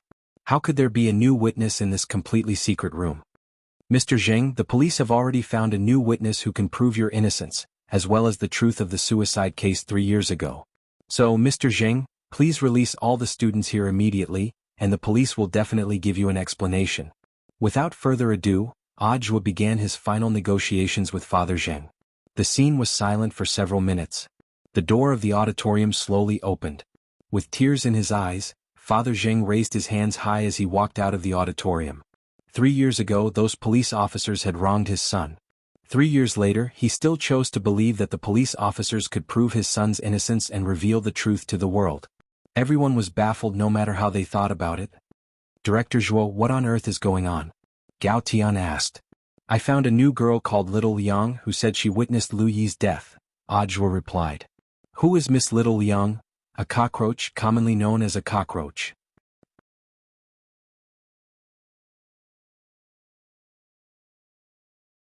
Chapter 1048. I was wrong, I really was wrong. I'm ashamed of what my motherland has done for me, and I sincerely apologize to the students I held hostage in the auditorium. I'll accept however many years I need to be sentenced to. In the interrogation room, Father Zheng confessed to his illegal actions. Although he hadn't caused anyone harm, the hostage-taking had really happened. Furthermore, until a new witness testified in the public trial, Father Zheng couldn't be cleared of being a murderer. At that moment, Gao Tian, Audiobook and Little Silver were all facing Father Zheng in the interrogation room. Little Silver was in charge of taking down Father Zheng's statement. For Little Silver, this was a way of accumulating material. He had been learning to write novels recently, but he wasn't very talented. He had already serialized more than 100,000 words, but he hadn't received a contract offer backstage. Little Silver felt that it was because he hadn't accumulated enough material enough. Thus, helping Gao Tian take down his statement was also a way of accumulating material. Gao Tian's and Audiobook's interrogations were different. In order not to steal the credit, the two of them had a clear division of labor. Gao Tian only asked about the hostage-taking, while Audiobook asked about the magic treasure plagiarism case. Did you take the auditorium hostage because of the plagiarism case 3 years ago? Gao Tian asked. Yes, I had to find out the truth about it. I wouldn't hesitate no matter the price, Father Zheng replied, his hands shackled in spirit shackles. This was originally a treatment reserved for the old devil, but considering that Audiobook had taken the blame in recent months and that the realm of the wanted criminals who had been caught had gotten higher and higher, Wang Ling and Wang Ming decided to have the Research Institute mass-produce them. Spirit shackles had already become a standard in prison. If no new witness had appeared, would you still have done this? Gao Tian asked. Father Zheng thought for a while, then said hesitantly, It's hard to say. You should have taken legal action. That's the right way to go, Gao Tian said. But I really didn't have any other choice. I used online complaints and offline petitions, but nothing came of it in the end, because I didn't have any concrete evidence. As for the witnesses I wanted to find, they all died at the hands of others after I arrived. I didn't hurt anyone in this matter. Father Zheng said in full detail, including Lu Yi. At first, I just wanted to use magic to pull him out from behind the screen. In the end, when I passed through the screen, I suddenly realized that Lu Yi was already dead. Gao Tian nodded. He compared Father Zheng's confession with the evidence they had so far. Father Zheng's words were very credible. He could answer most of the questions in great detail. It was similar to the information the police had. It was just that Gao Tian and everyone else in the interrogation room was very concerned about one thing. Father Zheng's realm had increased abnormally. What's going on here? Explain to me how you managed to raise your cultivation so quickly. Don't tell me it's because of a fortuitous encounter. It's not, and you're not the main character. Gao Tian gazed at Father Zheng. It wasn't just Gao Tian who was curious about this matter. All the police officers who had been paying attention to this covert operation were actually very curious. I don't know if you believe me. Speaking of his sudden increase in realm, Father Zheng was a little flustered. He stared into Gao Tian's eyes and replied, It's because of a bag of frozen dumplings. Instant frozen dumplings. As soon as this answer came out, all the police officers inside and outside the interrogation room were shocked. What on earth is going on? Gao Tian asked. It actually happened a few days ago on September 14th. Faced with questioning, Father Zheng told them everything about how he had become stronger. For so many years, I've been secretly looking for evidence in an attempt to retract my confession. All my living expenses are basically used to pay for the detective's investigation. To save money, I usually go to the Cultivation department store to buy things in the return goods section. That day, as usual, I bought a few bags of frozen food. In the end, after I went back and ate one, I suddenly felt my whole body heat up, and my realm advanced by leaps and bounds. I was full of energy, and then, my realm increased just like that. Gao Tian, Little Silver and Audiobook all sucked in cold breaths of air when they heard this. That was right. There were no push-ups, no squats, and he didn't insist on not turning on the air conditioner on a hot summer day. It was all because of a bag of frozen dumplings that Father Zheng had advanced. The point was that this matched up with the information the police had. The information in Gao Tian's hands clearly stated that after Father Zheng had been detained, the police had found a bag of frozen dumplings in his rental apartment, which had already been eaten. Furthermore, it was confirmed that the dumplings had been bought from the store's return goods section, and had been sold at a 40% discount. Although it was hard to believe, Gao Tian completely believed Father Zheng's words. Not only did they have the information in their hands to testify, but the polygraph in the interrogation room hadn't detected anything unusual. This was a high-precision polygraph. As long as someone didn't answer the question truthfully, the polygraph would emit a beeping alarm. Of course, this alarm couldn't be played directly. The warning sound would continue to be transmitted through the earpieces hanging in the ears of Gao Tian, Audiobook and Little Silver in the interrogation room. Prisoners usually didn't know about the polygraph, which was to prevent prisoners from deliberately preparing answers in advance when they were being interrogated. Thus, Gao Tian and the other police officers were stunned. How could a bag of frozen dumplings be so powerful? F***K. What's the stuffing in these dumplings? Celery, pork or mushroom? I'll eat them when I get back tonight. The police officers outside the interrogation room couldn't sit still anymore, especially Chief Zhao himself. He had been paying close attention to this case, and after learning the secret of Father Zheng's promotion, he was so excited that he almost jumped up. The reason why he hadn't been promoted wasn't just because his performance wasn't good enough, but also because he was stuck at a bottleneck in his realm. Chief Zhao had been stuck at the nascent soul stage for a very long time, and if he wanted to be transferred to a central core department like Huaxiu Alliance, he had to be at the soul formation stage or above. Gao Tian and Audiobook then whispered to each other and decided to take Father Zheng for a checkup. If it really was because of those frozen dumplings, as long as they did a detailed test, they should be able to analyze the ingredients of the dumplings from Father Zheng's gastric juices. Alright, that's all for my questioning. Director Zhou was next. At that moment, Gao Tian capped his pen and crossed his fingers. It's over? Audiobook said. That's it. Gao Tian nodded affirmatively. Since the chain of evidence matched up, Gao Tian felt that there was no need to continue the interrogation on the hijacking itself. On the contrary, Gao Tian was more interested in the reopening of the case 3 years ago. But he wasn't the person in charge of it, so Gao Tian could only hand it over to Audiobook. First of all, I want to know more about student Zheng Jingshuan's family situation. May I ask, why did you divorce student Zheng Jingshuan's mother, Madame He Xiulan? Audiobook's first question was a little personal, but it was still very necessary. His family environment was also a major reason why student Zheng chose to commit suicide in the end. Because Alan and I didn't get along, so we divorced, Father Zheng replied. As soon as he said that, Audiobook and the others instantly heard the lie detector alarm in their headsets. Beep beep beep beep. Father Zheng, please answer your question truthfully. Audiobook's gaze turned sharp. Father Zheng panicked a little. Because Alan found out that I cheated, beep beep beep beep. Because I realized that I like men, beep beep beep beep. Father Zheng was almost in tears. F***K. Because our married life isn't happy, of course, it's mainly because of me. Is that okay? This time the alarm didn't go off again. Tianjin.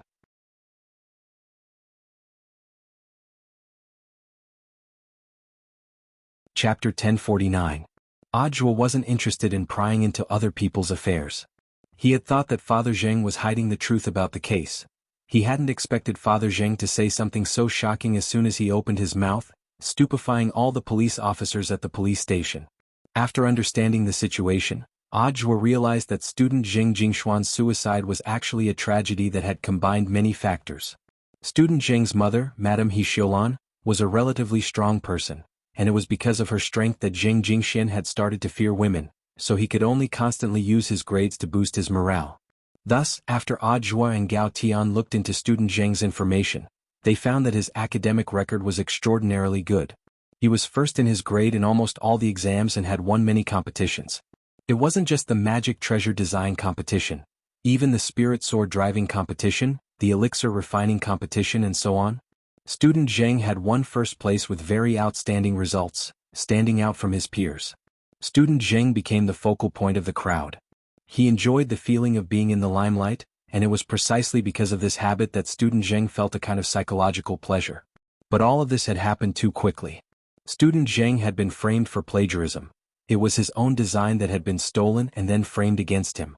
The public opinion online put immense pressure on student Zheng, and it was at that time that Zheng Tianxiang and He Xiulan agreed to a divorce, which directly led to this tragedy. Falling from the peak of his life to the bottom in one fell swoop, Zheng Jingxian completely lost himself. Perhaps in the last moment before he committed suicide, he instinctively found his last straw of hope, Lin Shiyao. He called Lin Shiyao to him, and using the excuse that he didn't want to be a burden on Lin Shiyao, he wrote something like a will. In order not to be a burden on Angel Capital, he drew a clear line between himself and Lin Shiyao, and then chose to commit suicide. After Zheng Jingshuan's death, Lin Shiyao sank into deep self-blame.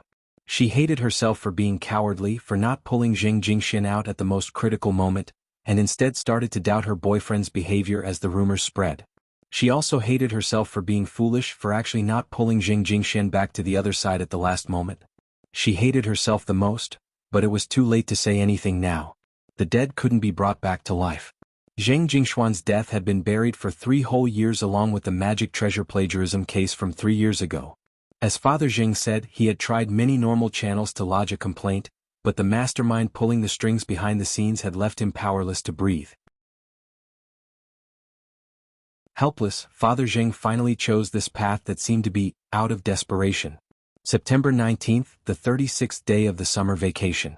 As for Father Zheng's hostage kidnapping case, and the magic treasure plagiarism case from 3 years ago, the Cultivation Police Bureau and the General Administration of 100 schools respectively filed public prosecutions in court.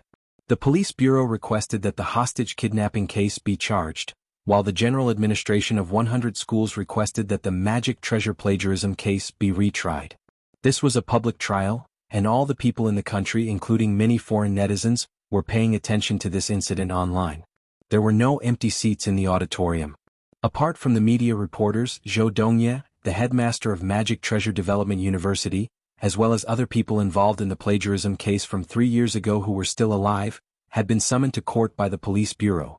When Gao Tian brought Father Zheng to the defendant's seat in the courtroom with spirit shackles on his hands, he saw a familiar person. Student Fu Fuxing, who had accused Zheng Jingxian of plagiarism back then, was also sitting here. He was sitting in the second defendant's seat, and was probably going to appear in court as a defendant in the plagiarism case. At the same time, student Fu Fuxing was probably the person who knew the most about the case from 3 years ago, but those who were at the core of the case were basically all dead. Father Zheng had resented Fu Fuxing before, but looking at it now, he thought that maybe Fu Fuxing really didn't know anything, and was just a pitiful person who had been used. Otherwise, why would Fu Fuxing be here alive? Songhai Intermediate Cultivation Court. The judge in charge of the trial this time was called Liang Xen, a middle-aged man with swept-back hair and a righteous expression. Since this case wasn't just about the hostage situation, there was also the possibility of overturning the verdict on the case from 3 years ago. Thus, the presiding judge, the judges, the jurors and the court clerk in charge of the case from 3 years ago had all voluntarily recused themselves to ensure that the case was fair and just. All rise. The court is now in session. There wasn't the slightest ripple on Liang Xian's face. He had been directly assigned by his superiors to take over this case. Because the 2 cases were being tried together, plus Father Zheng's actions to garner attention before the trial, this case had garnered a lot of attention in society. Liang Xen was well aware of the seriousness of the matter. The presiding judge and all the judges were there to crack down on those who broke the law and return the innocence of the innocent. The whole place was silent. After Chief Judge Liang took his seat, he hit the table with a crisp hammer, and the trial officially began. Defendant Zheng Tianxiang, on September 18, 4396, you hijacked a small auditorium at Songhai Magic Treasure Development University, and a total of 53 people were taken hostage. Although you didn't injure the hostages, you damaged the auditorium and other public facilities, and are guilty of hostage-taking. You are now being prosecuted for destroying public facilities and hostage-taking. Do you have any objections to the prosecution's conclusion? Asked Chief Judge Liang. No objections, replied Father Zheng from the defendant's stand. Chief Judge Liang nodded, then turned his gaze to the second defendant's stand. Summon the second defendant, Fu Fuxing. When his name was called, Fu Fuxing's face gradually showed some nervousness. He was well aware of the impact this plagiarism case would have on his life. Even if he was one of Lu Yi's pawns, it was true that Lu Yi had stolen Zheng Jingshuan's magic treasure design from high school and given it to Fu Fuxing to compete in the competition. Furthermore, Fu Fuxing had also used that design, and after the incident he had even reprimanded Zheng Jingxian for plagiarism. Now that the case had been dug up again, he would definitely be accused of fraud. Most importantly, Raven Studio would face a huge blow. At the time, Fu Fuxing didn't know that the design he had used hadn't come from Lu Yi. He had thought that Lu Yi was a talented person. He hadn't expected this guy to actually be a saint thief. Chief Judge Liang hit the gavel. Fu Fuxing, please guarantee the veracity of what you say next. If you are suspected of fraud, you can be convicted of perjury in court. Chief Judge, I swear that everything I say is true, Fu Fuxing said after taking a deep breath. May I ask if the design for the Magic Treasure Design Competition 3 years ago was your original work? Asked Chief Judge Liang. Fu Fuxing thought for a bit, then raised his head and said resolutely, yes. There was an uproar at his words. Audiobook, Little Silver and Gao Tian hadn't expected Fu Fuxing to actually choose to retract his statement at that moment. Tianjin.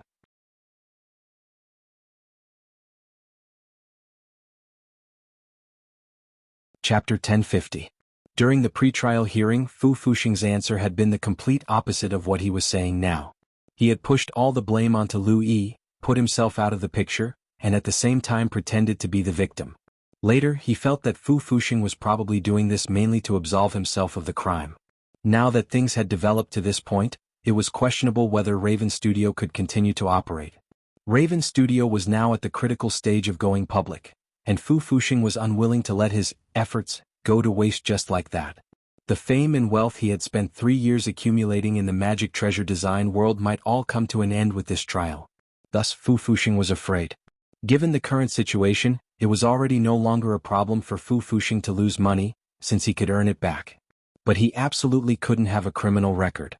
Using someone else's work to participate in a competition and flaunting it as an original work was also a form of academic fraud. After the incident with Dr. Zhai, the pioneer of academic fraud, Wuxia Alliance had immediately issued new laws and regulations to rectify and restrain academic fraud on a large scale. The maximum penalty for this was a prison sentence of more than 30 years, a fine of 500,000 Wuxia dollars, and the revocation of all academic qualifications and honors. Fu Fuxing was afraid that he would spend the rest of his life in prison. But since he had the guts to say this to the judge, he definitely had what it took to back it up. Long before the trial, Fu Fuxing had already known that almost all the people involved in the plagiarism case back then were dead. Given the lack of witnesses, Fu Fuxing was very confident. Chief Judge Liang Xian stared into Fu Fuxing's eyes. As an experienced judge, there were many times when he could tell whether a person was lying just by looking at their eyes. But unfortunately this was a court in the cultivation world. Everything said and done required evidence, and a mere "your eyes look like those of a murderer" wasn't enough to convict you. This case was highly publicized and at the same time, it was very difficult to plead guilty. Furthermore, some of the people involved were no longer alive. Given the lack of evidence as the defendant, Fu Fuxing was bound to play tricks. All of this was within Chief Judge Liang Xian's expectations, but he hadn't expected Fu Fuxing to speak so resolutely, not giving himself any leeway at all. But as the Chief Judge, Liang Xian wasn't affected by Fu Fuxing, and his face was still as calm as an ancient well. He then turned to look at the prosecution. Since the prosecution had filed a public prosecution, they must have already found evidence. Prosecution, please speak. Liang Xian raised his hand to indicate for the prosecution to begin. Fu Fuxing had hired a lawyer. This lawyer was called Wu Yuanji, and was one of the few powerful lawyers in all of Songhai City. Furthermore, Wu Yuanji was a rather thorny figure for all judges.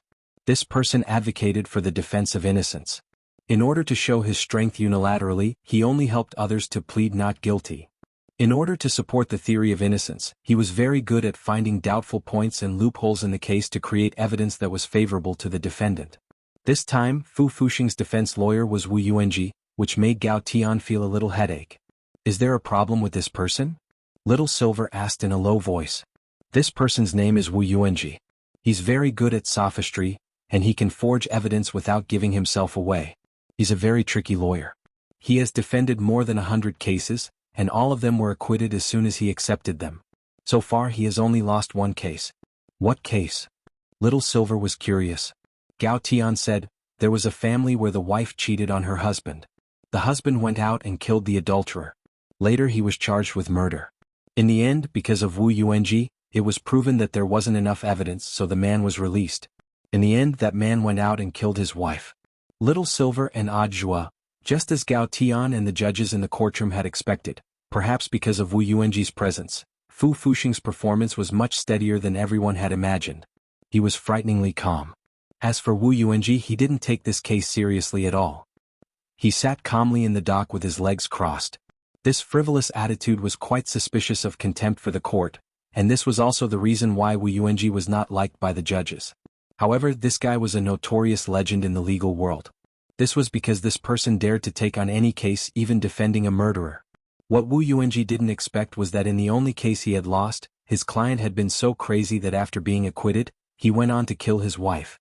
It was during that time that Wu Yuanji was given the title Demon Lawyer, which meant a lawyer who defended demons. But Wu Yuanji didn't think it mattered what the outside world called him. The most important thing was that he felt that he was very strong. At least in the legal circle, he believed that no one could be his match. Furthermore, he didn't take on cases to earn a high lawyer's fee. What Wu Yuanji liked most was to challenge himself. The trickier the case, the more Wu Yuanji felt an indescribable sense of pleasure after his client was acquitted. Was he a pervert? Perhaps Wu Yuanji did indeed have some psychological problems, but he was very satisfied with his title of Demon Lawyer. As long as he defended himself, he would definitely be acquitted in the following cases. What was the most important thing in court? Wu Yuanji smiled every time he thought of this.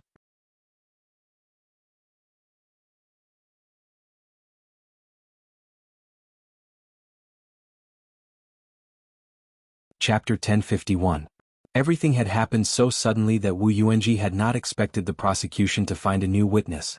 Under Fu Fuxing's equally surprised gaze, Wu Yuanji decisively protested, "Chief Judge. The plaintiff did not submit the information according to the rules before submitting the new witness. I apply for a temporary adjournment." It was not surprising that Wu Yuanji could make this request. It was in accordance with the rules and regulations to apply for evidence in advance.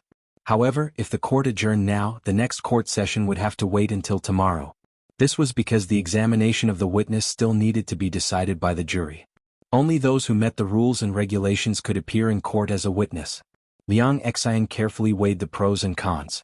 He could roughly guess that Wu Yuanji was probably thinking of some conspiracy again. But it was precisely because this person was cunning that Liang Xian, as the presiding judge, knew that she had to follow the existing rules and regulations and adjudicate the case according to the existing laws. Otherwise, as long as Wu Yuanji got hold of the slightest flaw, he might apply to Huaxiao Alliance to replace the presiding judge. In Wu Yuanji's previous cases, it was not as if there were no precedents where the presiding judge was asked to be replaced after being caught red-handed in the middle of the case. The defense lawyer's request is granted. The public prosecution is requested to submit the witness information today for review in accordance with the rules and regulations. Therefore, after some consideration, Chief Judge Liang Xian finally agreed to Wu Yuanji's request. He slammed the gavel down, making a crisp sound. Court adjourned. To everyone's surprise, the court session lasted less than 10 minutes, but it was adjourned because of such an unexpected event. Now the whole internet was waiting to see the melon. No one had expected such a thing to happen. Netizens had different opinions about Liang Xian's decision. Some thought that Liang Xian was on Wu Yuanji's side, while others held the opposite opinion. They thought that Liang Xian, the presiding judge, was just following the rules and regulations. At the same time, Wang Ling was also watching the live online broadcast of the public trial. There were so many bullet messages on the screen that he was dazzled by them. In today's online environment, people didn't know who the other party was. The phenomenon of people attacking each other at the slightest disagreement had turned the bullet screens of major platforms into battlefields. Loopy Toad lay on Wang Ling's knee and watched the live stream with him. It was super envious of Little Silver, who could actually appear in court with Gao Tian as a member of the public prosecution.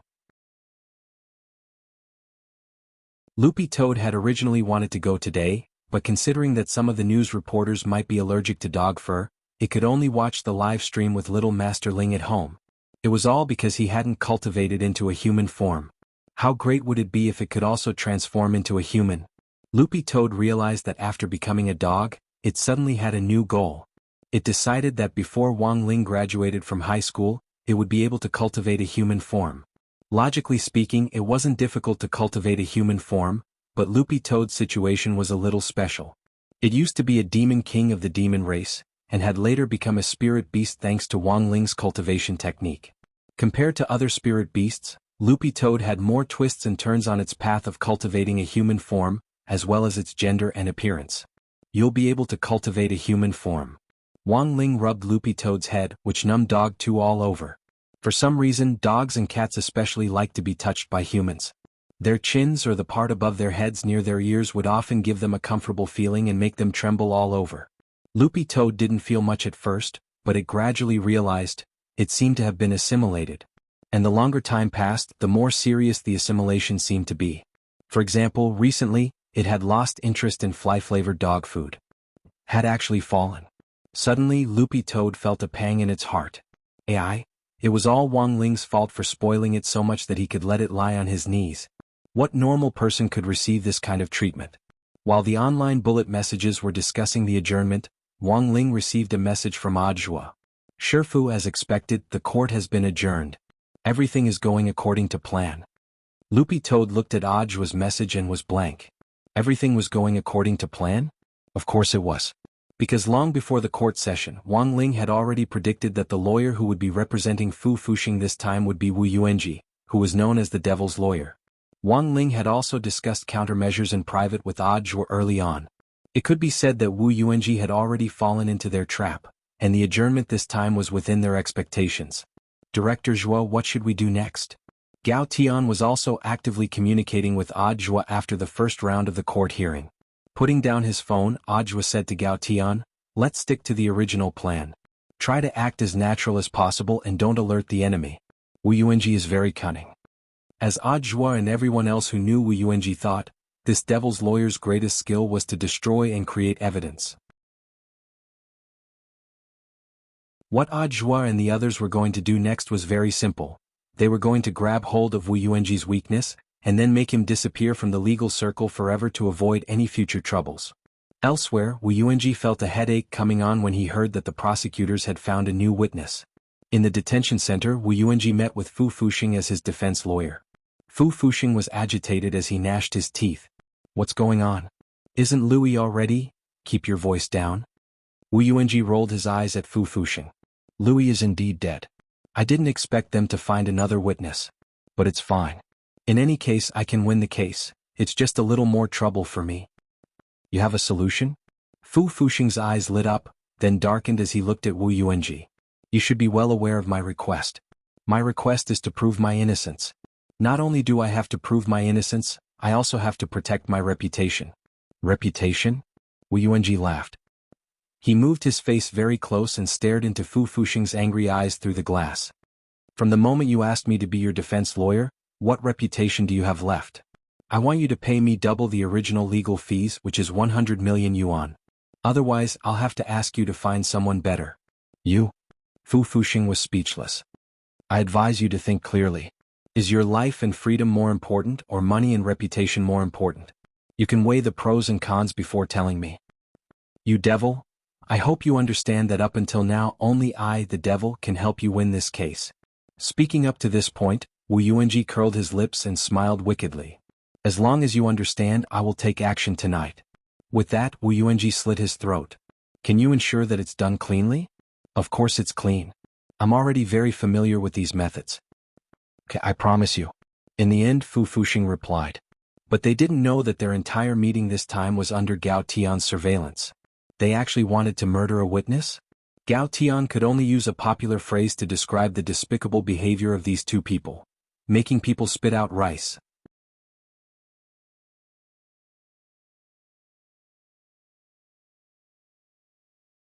Chapter 1052. Wu Yuanji must have had his own special intelligence network to be able to dominate the lawyer circle for so long. He had a group of spies under him who collected all kinds of information for him. Many of these people were criminals who had been prosecuted for the death penalty. Wu Yuanji acted as a defense lawyer for this group of people and finally ruled them innocent. Later, these people followed Wu Yuanji loyally and became Wu Yuanji's loyal intelligence personnel. Of course, the reason why Wu Yuanji chose to defend this group of people for free was not because he was kind, but because he liked their talent. The reason why Wu Yuanji's defense was so smooth was purely because this was a group of highly intelligent criminals. When they committed the crime, they would not leave too many traces. This also gave Wu Yuanji enough space to defend himself. Destroying evidence and turning the unreasonable into reasonable was the first rule of Wu Yuanji's defense. After negotiating the price with Fu Fuxing, Wu Yuanji began to investigate the new witness, and soon a document appeared on the desk of Wu Yuanji's law firm. Wu Yuanji originally thought it would take a long time. The witness's information was in the files of the police general office, and it didn't seem easy to hack into it. But now it seemed that his intelligence agent skills had improved again. Seeing the document, Wu Yuanji was in a good mood. He had originally expected the document to be submitted at night, so he only needed to use the early morning to get rid of the witness. But the speed now exceeded Wu Yuanji's expectations. The sooner he got rid of the witness, the better it would be for Wu Yuanji, and at the same time, it would reassure his client. Fu Fuxing had spent 200 million in legal fees here, so he could be considered a big client. Little Liang, Wu Yuanji repeated the name on the document. There was no photo or home address in the document. Perhaps to protect the privacy of the important witness, these important information weren't recorded. Therefore, the only information Wu Yuanji obtained was the witness's name, Little Liang. And judging from the name, Wu Yuanji guessed that it should be a girl's name. Is that all?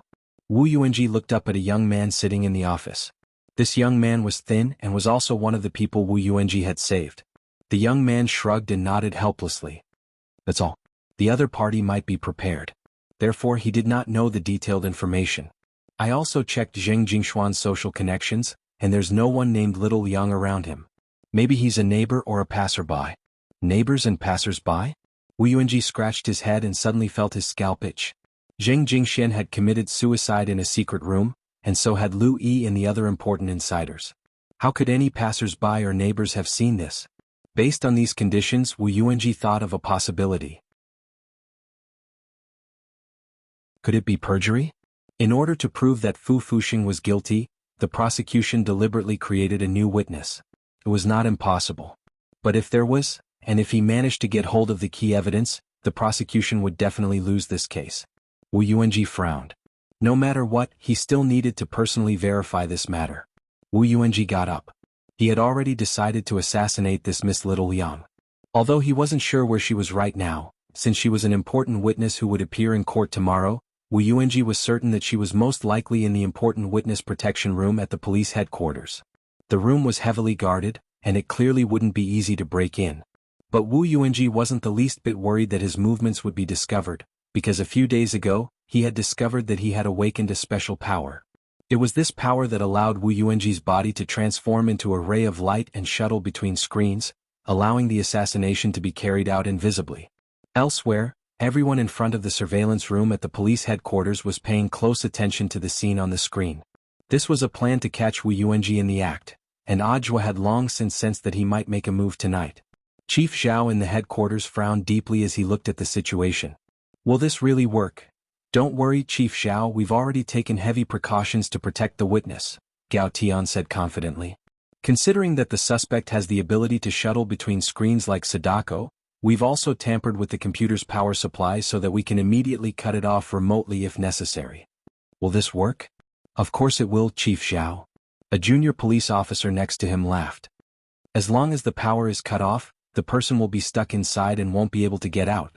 Chief Zhao took a deep breath, then nodded slowly. I understand the principle, but don't you think you've gone a little overboard? This is to protect the witness, how can it not be overboard? Besides, Miss Little Liang is just a 2-year-old girl. It's perfectly legal and reasonable for us to protect her. Reporting, Chief Zhao, Captain Gao, Director Zhua. There's movement. What's going on? We've already detected abnormal intrusive fluctuations through technical means. We suspect that the other party has already infiltrated the network. If you had this kind of technology, why didn't you use it earlier? These are very unusual fluctuations. We need to test them and take precautions, otherwise it'll be difficult to detect them with normal technical means. The technician wiped at his sweat.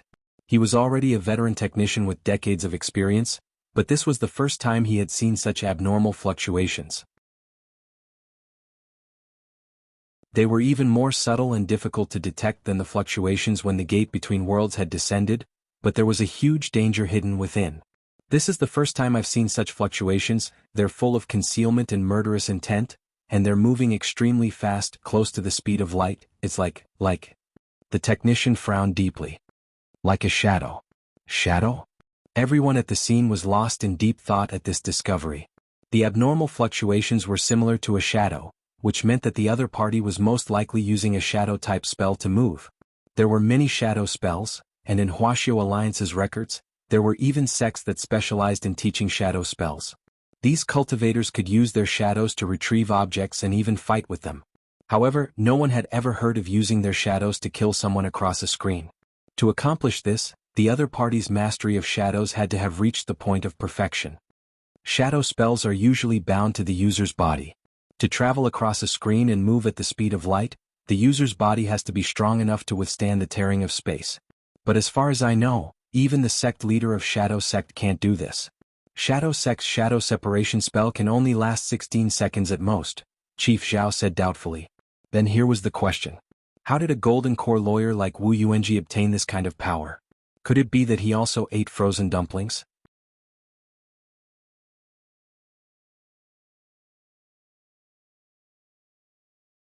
Chapter 1053. To be honest, the moment they sensed the abnormal fluctuations, everyone almost stopped breathing. In the witness room, Miss Little Liang was even more nervous. After all, Miss Little Liang was only 2 years old and still growing up. Of course, the average lifespan of a normal cockroach was about 2 years, but cockroaches in the cultivation world were different. Although Miss Little Liang was already 2 years old, based on the average lifespan of cockroaches in the cultivation world, she was still just a child. By the way, Miss Little Liang was actually Cockroach Wenxiang's daughter, and her full name was Cockroach Little Liang. If Cockroach Wenxiang hadn't forced it, it would never have left its dark and damp little cave to come here and testify for someone else. Cockroaches and humans had never been able to get along with each other for a long time. Miss Little Liang still remembered being chased and beaten up by humans. In fact, the cockroach race had always been very timid, but humans still viewed them as a thorn in their side, and would kill them as soon as they saw any trace of them. Not all cockroaches like to live in dirty places like the sewers. Nowadays, more and more cockroaches were beginning to pursue a materialistic life. Cockroaches in the cultivation world could even voluntarily decompose all kinds of harmful garbage for cultivators. All living things were equal and in an endless cycle. The creatures at the top and the creatures at the bottom formed a cycle of their own. However, it was a pity that not everyone understood this logic. In the witness protection room, Miss Little Liang was a little apprehensive. Just then, a suffocating murderous aura came from the computer screen in Miss Little Liang's room. It was a black shadow that couldn't be seen clearly, but it was clear that this black shadow was also a little baffled by the situation in front of it. Because it didn't see anyone? That Miss Little Liang isn't here? Wu Yuanji, who was in the form of a black shadow, was full of questions. He suspected that he had come to the wrong place, but this was clearly the witness protection room, and it was in use at that. If she wasn't here, where could she have gone? Are you looking for me? Just as Wu Yuanji was full of doubts, a delicate and tender voice came over. It sounded like a little girl's voice, and it was obviously a young Lolita's voice. Wu Yuanji carefully scanned his surroundings and confirmed that there was no one here. There was also no one who used a Lolita voice as a voice actress to trick a rich otaku into tipping 100,000 yuan. The lesson from that live broadcast incident was quite tragic. Wu Yuanji even wanted to defend the rich otaku who had been tricked. The trauma of the soul was sometimes much greater than the physical damage. Are you here for me? Just as Wu Yuanji was confused, the loli's voice sounded again. Wu Yuanji followed the sound and searched the room for a moment. Finally, he confirmed that the sound came from the fish tank in front of him. In the fish tank there was no fish. A small cockroach was looking up at him. Cockroach. Wu Yuanji was stunned by the scene before him.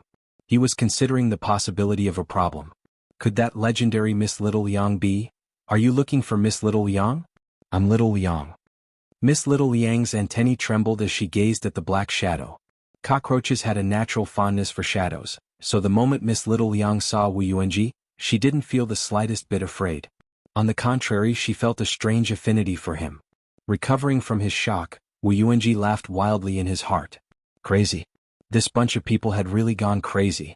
They were actually using a cockroach as a witness? How could the application for a witness be approved by such an unreasonable request? But since Wu Yuanji was already here, he naturally couldn't make a wasted trip. Since he had already confirmed that this cockroach was the legendary Miss Little Liang, then, please go to hell Miss Little Liang. Wu Yuanji had already killed a lot of people who had gotten in his way, so he naturally wouldn't feel any pity for a mere 2-year-old cockroach. The shadow he had turned into began to riot with an extremely vicious expression. Before his palm even landed, a wave of spiritual pressure had already turned into a powerful gust of wind. Bang! The fish tank was directly shattered. Miss Little Liang withstood the enormous spiritual pressure. She felt like she was about to die and was in a state where she was on the brink of death, and soon fell unconscious. Lowly creature. Wu Yuanji withdrew his palm and sneered disdainfully. It was just a cockroach. If he couldn't even deal with a cockroach, then he, the devil's lawyer, shouldn't be able to survive in the cultivation world. But just as Wu Yuanji was about to leave, the seemingly dead Miss Little Liang actually came back to life. Her antennae twitched and then she actually flipped over and came back to life. It hurts. I'm only 2 years old, still a child. Can you not use so much force? Why can't we talk things out? Miss Little Liang protested. She was actually still alive? The corners of Wu Yuanji's mouth twitched. Without the slightest hesitation, he slapped Miss Little Liang again.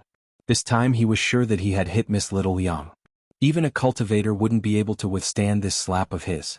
Anyone below the soul formation stage would die on the spot if they were hit directly on the top of their heads. A mere cockroach still dared to be so arrogant. Wu Yuanji moved his palm away. It was as if he could already see Miss Little Liang's miserable state. It was just a cockroach. He had probably already smashed it into a meat patty, right? Wu Yuanji sneered.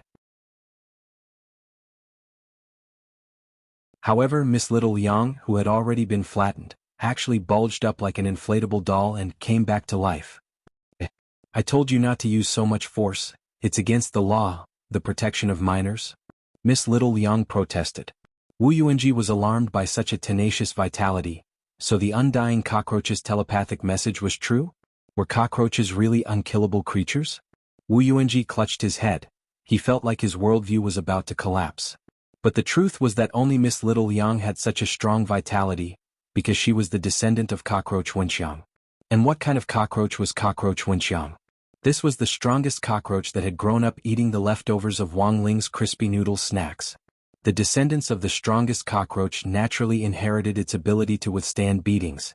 Furthermore, Miss Little Liang's strong ability to withstand beatings astonished all the police officers at the police station. Thanks to Miss Little Liang stalling for time, they had already set up a barrier around the entire room while Wu Yuanji had been killing her. They had even cut off the power. The moment the light in the room dimmed, Wu Yuanji, who had turned into a yin state, realized that this was a trap. He was trapped. Gao Tian and Ajua had been waiting at the door for a long time, ready to pull in the net. Ajua, Lawyer Wu, you can't escape. Gao Tian, Lawyer Wu, we will prosecute you for destroying evidence, animal abuse and cultivating a forbidden spell. You can remain silent. But everything you say will be used as evidence in court.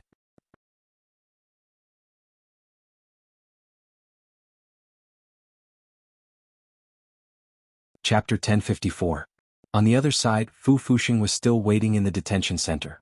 Instead of good news, he received the news that Wu Yuanji had been caught alive on the spot. Fu Fuxing instantly felt all his hopes turn to dust. According to the police officers in the detention center, Fu Fuxing's hair had turned a lot white that night. Wu Yuanji had also been put in spirit shackles, and his shadow form had been removed on the spot. When Gao Tian asked Wu Yuanji how he could display such power, Wu Yuanji's answer shocked everyone present. Frozen dumplings. I ate a bag of frozen dumplings, Wu Yuanji said. Frozen dumplings again? Chief Xiao's eyes widened. After hearing Jing Tianxiang's confession, he had gone to buy a bag that night. And it was broccoli-flavored frozen dumplings produced by the Office of Strategic Deception. This bag of frozen dumplings was more expensive than broccoli produced by the Office of Strategic Deception. You might as well buy some broccoli and mash it up to make your own dumplings. What's the filling of the dumplings? Even Gao Tian couldn't help being curious. Sanxian. I remember its infant formula, nutritious dumplings for pregnant women, said Wu Yuanji. Why are you eating this? Are you pregnant? Little Silver had a surprised look on his face. My firm also needs to support people. I bought these frozen dumplings in the return goods section, and they were cheap. Returned goods section again? Gao Tian lowered his head in thought. Returned goods section, frozen dumplings and nutritious dumplings for pregnant women. The basic information was exactly the same as what Father Zheng had confessed back then. Could it be that some manufacturer had experimented with these frozen dumplings and added illegal drugs? Gao Tian thought of one possibility. It was everyone's responsibility to investigate drugs and illicit drugs, which was something that people all over the world should be responsible for and concerned about. How many families had been destroyed because of these drugs and illicit drugs, and how many anti-drug police officers had been sacrificed on the front lines because of these hateful drug dealers? The crackdown on drugs and illicit drugs should be a national boycott campaign. And new drugs were now emerging endlessly on the market. If someone really used frozen dumplings to make this kind of confusing drug, it would simply be outrageous behavior. Immediately investigate the dumplings thoroughly. It was clear that Chief Zhao had also realized the seriousness of the problem, and he couldn't sit still. But when Ajwa heard about frozen dumplings for pregnant women, a hesitant expression appeared on his face. He remembered that his Shifu's mother, Master Wang, had gotten pregnant a while ago, and it seemed that she had bought a lot of things from the Cultivation department store, and frozen dumplings had been on the list. When he had visited the Wang family's small villa before, Mother Wang had been returning the goods because she had bought too many things, and Ajwa remembered that a box of frozen dumplings had been loaded into the truck. So in the return area, there was a box of frozen dumplings that had been in the Wang family's small villa. As for whether this box of frozen dumplings had anything to do with the dumplings that Wu Yuanji and Father Zheng had eaten, Ajwa wasn't sure. It can't be such a coincidence, right? Actually, Ajwa was still a little scared. He recorded this matter and planned to send a message to his master to confirm. He knew that his master loved to enchant things for him to play with. If this frozen dumpling was really enchanted by his master, then everything made sense. After eating the frozen dumplings enchanted by his Shifu, it would be strange if his realm didn't rise quickly. It would be fine if the sudden increase in combat power was used in the right way, but if it was used by people like Wu Yuanji who wanted to use the sudden increase in power to do things that violated the law, not only would it bring trouble to society, but the police station would also be busy. During the interrogation that night, Wu Yuanji confessed to all of his crimes. He had been caught red-handed, and Gao Tian's law enforcement recorder had recorded it on the spot, as well as Miss Little Liang's disability report. Wu Yuanji couldn't defend himself even if he wanted to. Wu Yuanji might be facing a sentence of up to 100 years. This demon of the legal world had stirred up trouble for so long by relying on his knowledge and ruthless methods, but in the end, he couldn't escape the punishment of the law.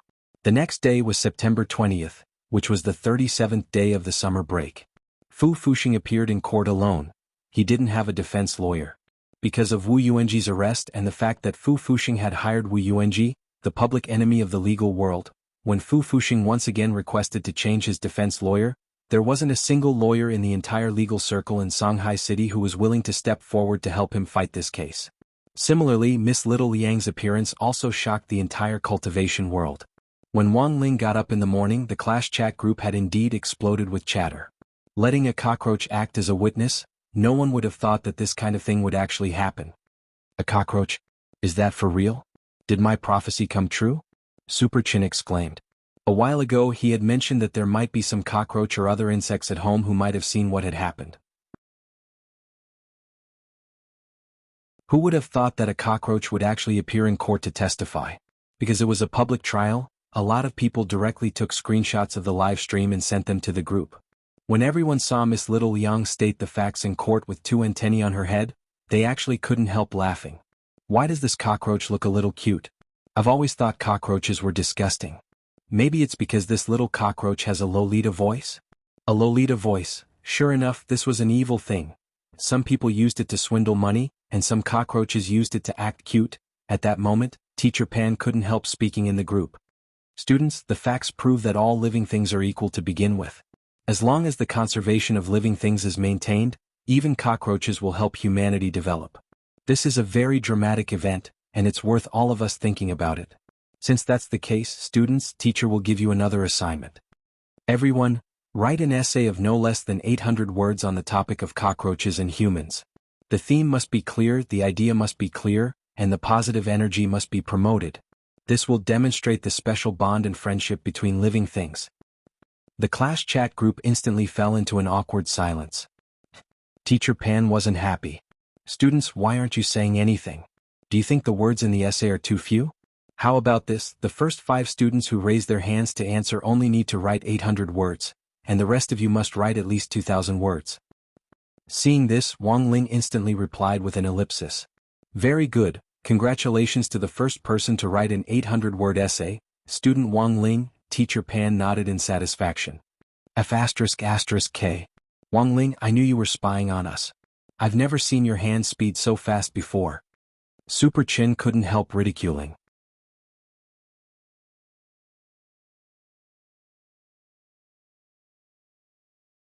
Chapter 1055. In the end, in the second trial, Fu Fuxing admitted that he had relied on Zheng Jingxuan's early works to plagiarize the competition, and at the same time he exposed the biggest mastermind behind the scenes, Liu Yi. Liu Yi was already dead, and dead people didn't have to bear criminal responsibility, but that didn't mean that civil compensation couldn't be made. Father Zheng's request was very simple. He wanted Raven Studio, which was led by Liu Yi and Fu Fuxing, to compensate for all the illegal profits from student Zheng's early magic treasure designs, a total of 365 million yuan, as well as to publicly apologize to the deceased Zheng Jingxian and restore his reputation. At the same time, Father Zheng also requested that the compensation be used as a supplementary prize for the magic treasure design competition, and called it the Jingxian Prize, to encourage participants who could truly design original magic treasures. The above claims were also upheld by the court on the spot. Chief Judge Liang Xian made the final decision. At last, this plagiarism case that had left the Zheng family uneasy finally turned around on September 21, 3 years later, on the 38th day of the summer break. The police officers in charge of the case back then, as well as the judge and the jury, all received disciplinary warnings. They had made a wrong ruling when the facts weren't clear and the evidence wasn't sufficient, which was a fact that the Zheng family had been troubled. On the other hand, this also proved that justice was fair, and reflected the courage to admit one's mistakes and to find out the truth. The wrongful case from 3 years ago came to an end, and Father Zheng's family's troubles were resolved. But for Wang Ling, the Wang family's troubles had just begun. He received a text message from Audiobook. It was about the frozen dumplings that Father Zheng and that demon lawyer Wu Yuanji had both mentioned. Because Chief Xiao, the head of the General Police Department, suspected that someone had disguised the dumpling fillings with drugs, he was paying a lot of attention to the origin of the frozen dumplings. Wang Ling couldn't help but raise his guard. What was certain at the moment was that Mother Wang had indeed bought frozen dumplings suitable for pregnant women a while ago, but because it had been an impulsive purchase, she had later returned some of the goods when she came to her senses. This included the box of frozen dumplings. Wang Ling's great enchantment spell had the power to turn something rotten into something magical. He had enchanted a tricycle, a microwave oven, a toilet, and a while ago he had even enchanted his bedroom door. But he wouldn't be so bored as to enchant a bag of frozen dumplings with such a mystical heavenly Tao spell. The dumplings were perfectly fine. Why did he have to enchant them? So what if he was enlightened? Would it become as crispy noodle snacks after being enlightened? Would a water margin hero card appear from eating dumplings? No. Since it wasn't possible, why did he still need to enlighten it? But he paid particular attention to the origin of these dumplings. He felt that it was necessary to investigate what had happened to this box of frozen dumplings that had been delivered to the small villa. He summed up the changes in Father Zheng and Wu Yuanji after eating the frozen dumplings. First, there was the abnormal growth in the realm. After eating the dumplings, almost all of them reached the nascent soul stage. He had directly crossed an entire realm. Under normal circumstances, it was impossible to cultivate from the golden core stage to the nascent soul stage without hundreds of years of cultivation. Secondly, and most importantly, the powers that Jing Tianxiang and Wu Yuanji obtained were all related to the shadow, so there might be some kind of connection between them. And Wang Ling very quickly thought of a possibility. At the same time, in order to confirm his guess, Wang Ling quickly replied to Audiobook. He needed to confirm his theory further, which was that he had to get close to Wu Yuanji and Jing Tianxiang. But he couldn't go in person. He was just a 16-year-old high school student. Even if Audiobook could facilitate his job, if he went to the police station to meet a criminal, it might have a negative impact on him if he was discovered.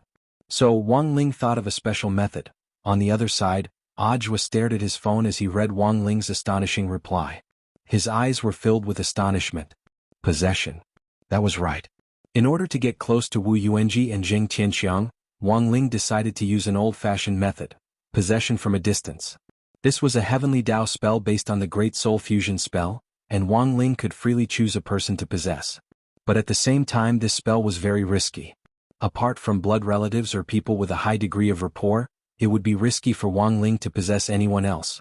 This was because not every body with an excessively powerful soul could withstand Wang Ling's torment. It wasn't hard to imagine a body bursting if it couldn't withstand such a powerful soul. The reason why he chose Audiobook was very simple. Audiobook had been his disciple for several months, and their relationship could be considered close. Most importantly, it was Wang Ling who had taught Audiobook the cultivation technique he was currently learning. Thus, Wang Ling judged that it was very unlikely that anything would happen to Ajua's body. Furthermore, even if something did happen, Wang Ling could think of a way to reconstruct Ajua's body. In any case, they were all on the same side, so it wouldn't matter if something went wrong. But it would be different if he possessed someone else's body. Even if something went wrong, Wang Ling would be able to solve it. It might still cause pain to other people. This was the first time Wang Ling had possessed someone else's body, and also the first time Ajua had been possessed by Wang Ling. The last time Ajua had been possessed was when he had accepted Jinka's power. In fact, that couldn't be considered a true fusion, and was just a simple form of enchantment. And Ajua himself still had his own thoughts and consciousness.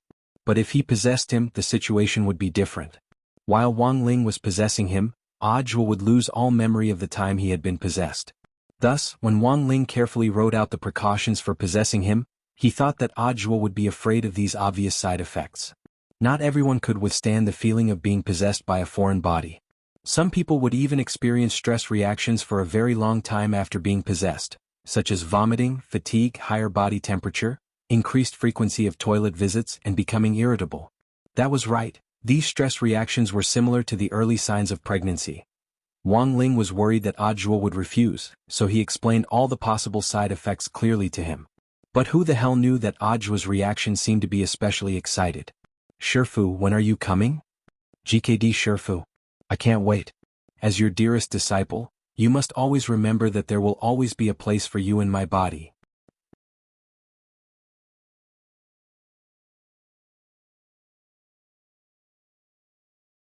Chapter 1056. The matter of the magic treasure design case had come to an end, but that didn't mean that Ajua's task was over. The Black Shadow army that had escaped in the Palace of Mirrors was now his primary target to investigate and track down. Huaxiao Alliance had secretly handed this task over to the Office of Strategic Deception, and Ajua was the chief commander representing the Office of Strategic Deception in searching for clues about the Black Shadow army. This organization was far more cunning than Ajua had imagined. Little Silver and Loopy Toad had been working together to search for the aura of the Black Shadow army recently, but to no avail. Even the Lord and Lady of the Castle of the Office of Strategic Deception's Intelligence Department hadn't been able to intercept any valuable clues.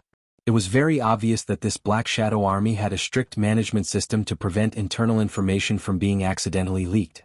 This was a very tightly managed organization. And behind such a strict management system, there had to be a huge, unspeakable secret. At that moment, Wang Ling was attached to Ajua's body, while his real body was in standby mode.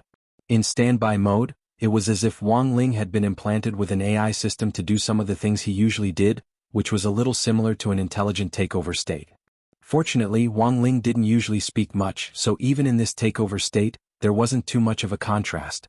It was just that in this takeover mode, Wang Ling wouldn't take the initiative to attack if he encountered danger, and would instead passively defend himself. In layman's terms, he wouldn't fight back if he was hit. He just wanted to get close to Wu Yuanji and Zheng Tianxiang in Ajua's body to see if their current situation matched up with what he had guessed. It wouldn't take too long, and Wang Ling felt that it wouldn't be a big deal if he left his real body for a while. This was Wang Ling's first time in Ajua's body. Ajua was slightly taller than Wang Ling, and had the body of a fully developed adult. It was just that when he had just entered Ajua's body, Wang Ling suddenly felt a stabbing pain in his back. This was a protruding lumbar disc. It was an occupational disease that had arisen from Ajua's work after he became the director of the general administration of 100 schools. Cultivators also had protruding lumbar discs, which were very difficult to treat. Cultivators had higher bone density than ordinary people to begin with, so it was very painful to press the protruding part back into place after a protruding lumbar disc. Ajua usually suffered from the pain of a protruding lumbar disc, but now that Wang Ling was in his body, Ajua's soul could rest for a short while. Being an adult is really tough, Wang Ling sighed in his heart. The two souls shared one body, and Wang Ling's soul took over Ajua's body. After losing control of his body, Ajua no longer felt the pain of a protruding disc, but he still felt it. Shifu, I don't think I can move my body. Have you already come in? Wang Ling. Don't use this kind of ambiguous question. Master. Ajua continued to ask relentlessly. Helpless, Wang Ling could only answer, Phew. Ajua heaved a sigh of relief. Well, is it comfortable in my body, Wang Ling? Audiobook, no? I mean, is Shifu used to using my body? He knew that he had a protruding disc even though he was relaxed in this state of soul liberation. But she was still worried that he wouldn't be used to his body. The biggest problem with a protruding disc was that the bones in his waist would bulge out bit by bit as he walked, so Audiobook had to straighten his waist every time he walked to push the protruding bones back a little. In fact, after the trial of the magic treasure plagiarism case, Audiobook's protruding disc had flared up again. He had been lying in bed at home, resting with a piece of soft jade that gave off a cold aura around his waist. Generally speaking, the pain caused by a protruding disc would lessen a lot if he lay down for half an hour. But Wang Ling realized that he couldn't delay any longer. He directly manipulated Audiobook's body to teleport to a thicket near Songhai First Prison, and then walked out of it. This wasn't Audiobook's first time here, and returning to the prison felt like returning home.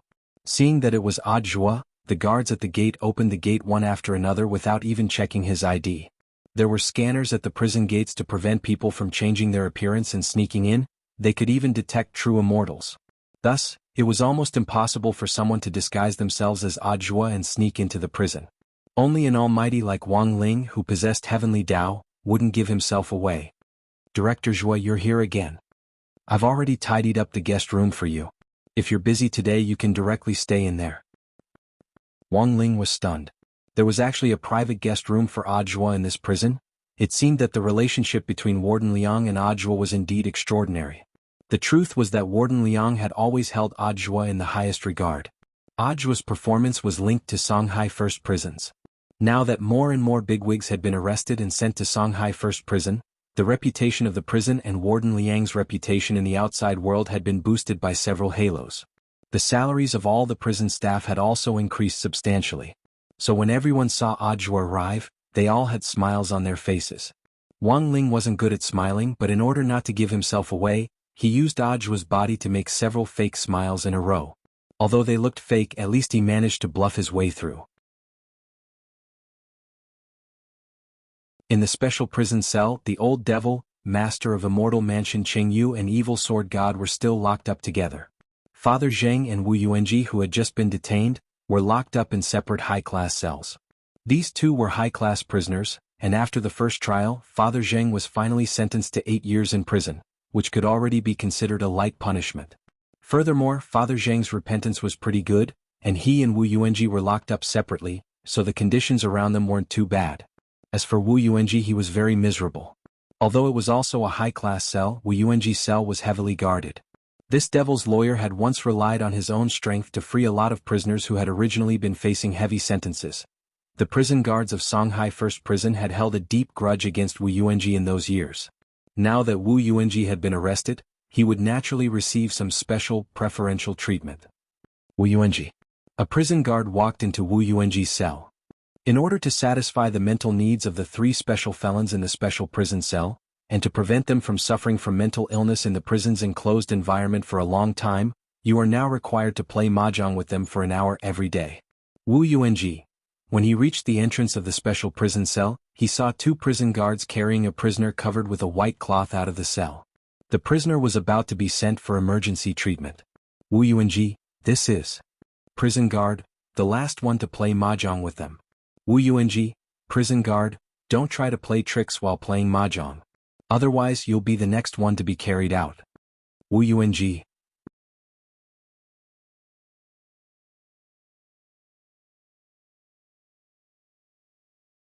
Chapter 1057. Using Audiobook's body, Wang Ling felt that it was much more convenient to do things in prison. Audiobook was like a free pass and he could go anywhere he wanted.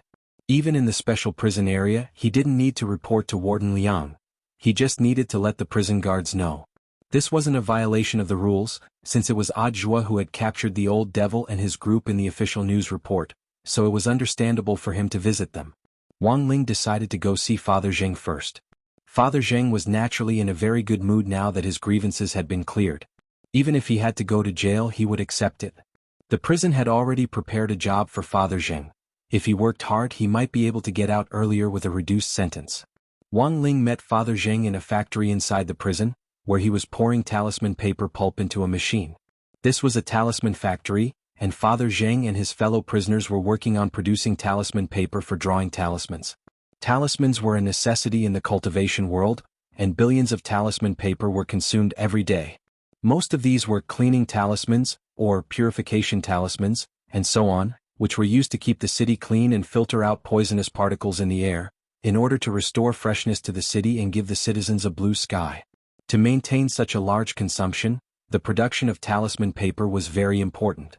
Thus, 90% of the talisman paper consumed every day was basically produced by prisoners working day and night in various prisons across the country. Talismans like the cleaning talisman were relatively cheap to make, and didn't need to be made of very good paper. It was best to reduce costs and maintain the environment. If they used a large processing plant to import high-grade talisman paper instead, it would be like killing a chicken with a butcher's knife. Of course, apart from producing talisman paper, Father Zheng's most important task was to draw talismans. Father Zheng was currently the person with the highest realm in this factory, and he also had some experience in drawing talismans. Not only could he produce thousands of simple talismans like the cleaning talisman in a day, he could also teach his fellow prisoners how to draw them. This way the prison wouldn't have to hire someone to draw them and would save a lot of money.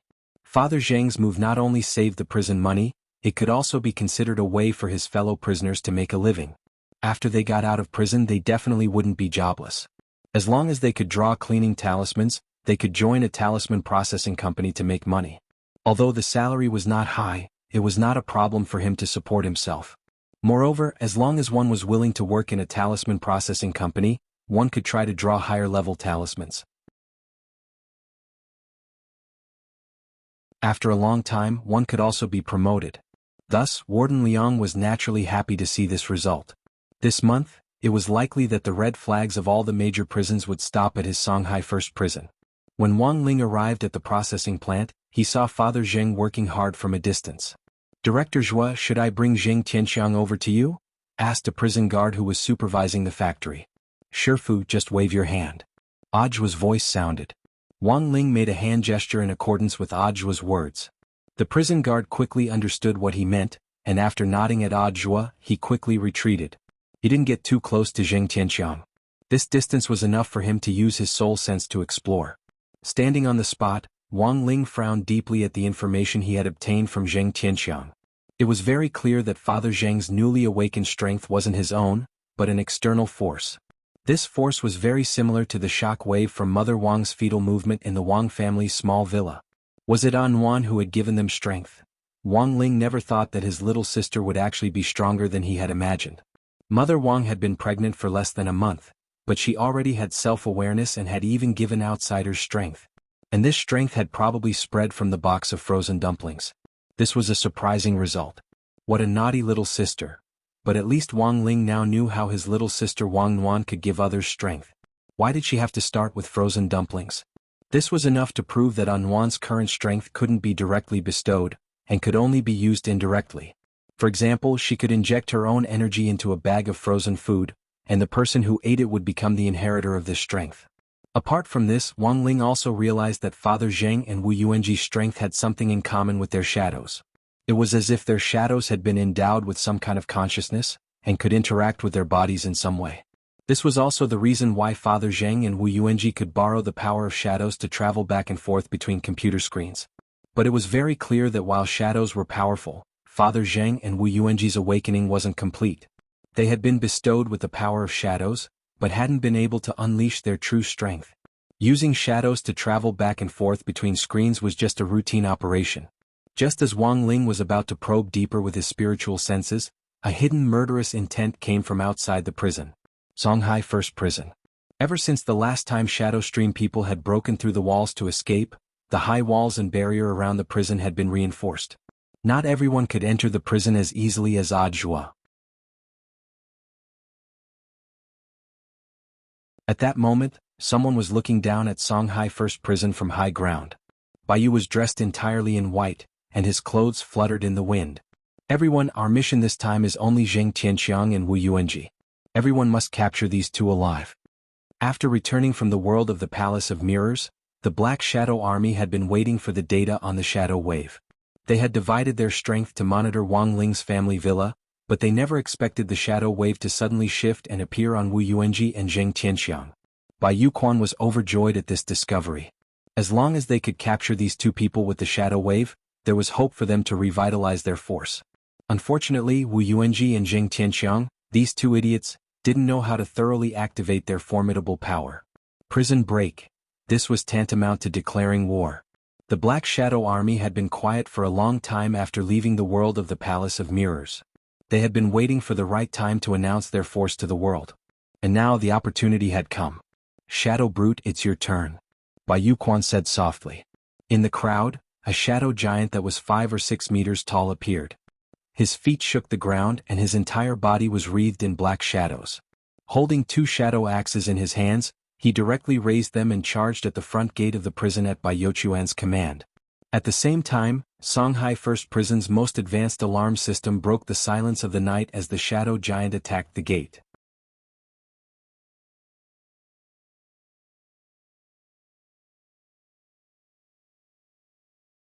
Chapter 1058.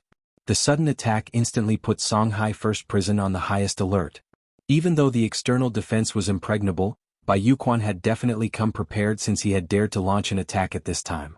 Thanks to the special power of Destiny Dao, the Black Shadow Army was stronger than cultivators of ordinary realms to begin with.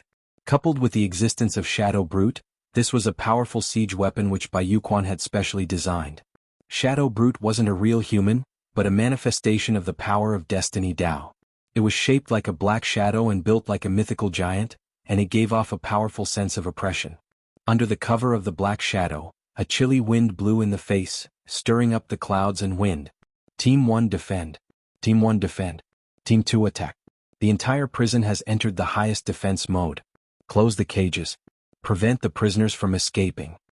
It had happened suddenly, but fortunately, under Warden Liang's guidance, Songhai First Prison had already taken the appropriate precautions. The prison guards performed their respective duties and immediately launched the first round of defense against Bai Youquan's Black Shadow Army. Some people made hand signs to strengthen the barrier, and some people escaped from the secret exit of the barrier to fight the Black Shadow Army. They only had one task, and that was to stop the enemy's attack in the shortest time possible and kill all the enemy's malice in the cradle. The purpose of attacking the prison was nothing more than to free the prisoners, and the other party's objective for choosing this time to attack was actually very clear. It was likely that they were after that demon lawyer Wu Yuanji and Father Zheng Tianxiang. Warden Liang knew that the situation wasn't good, and immediately rushed to the front line to direct the battle.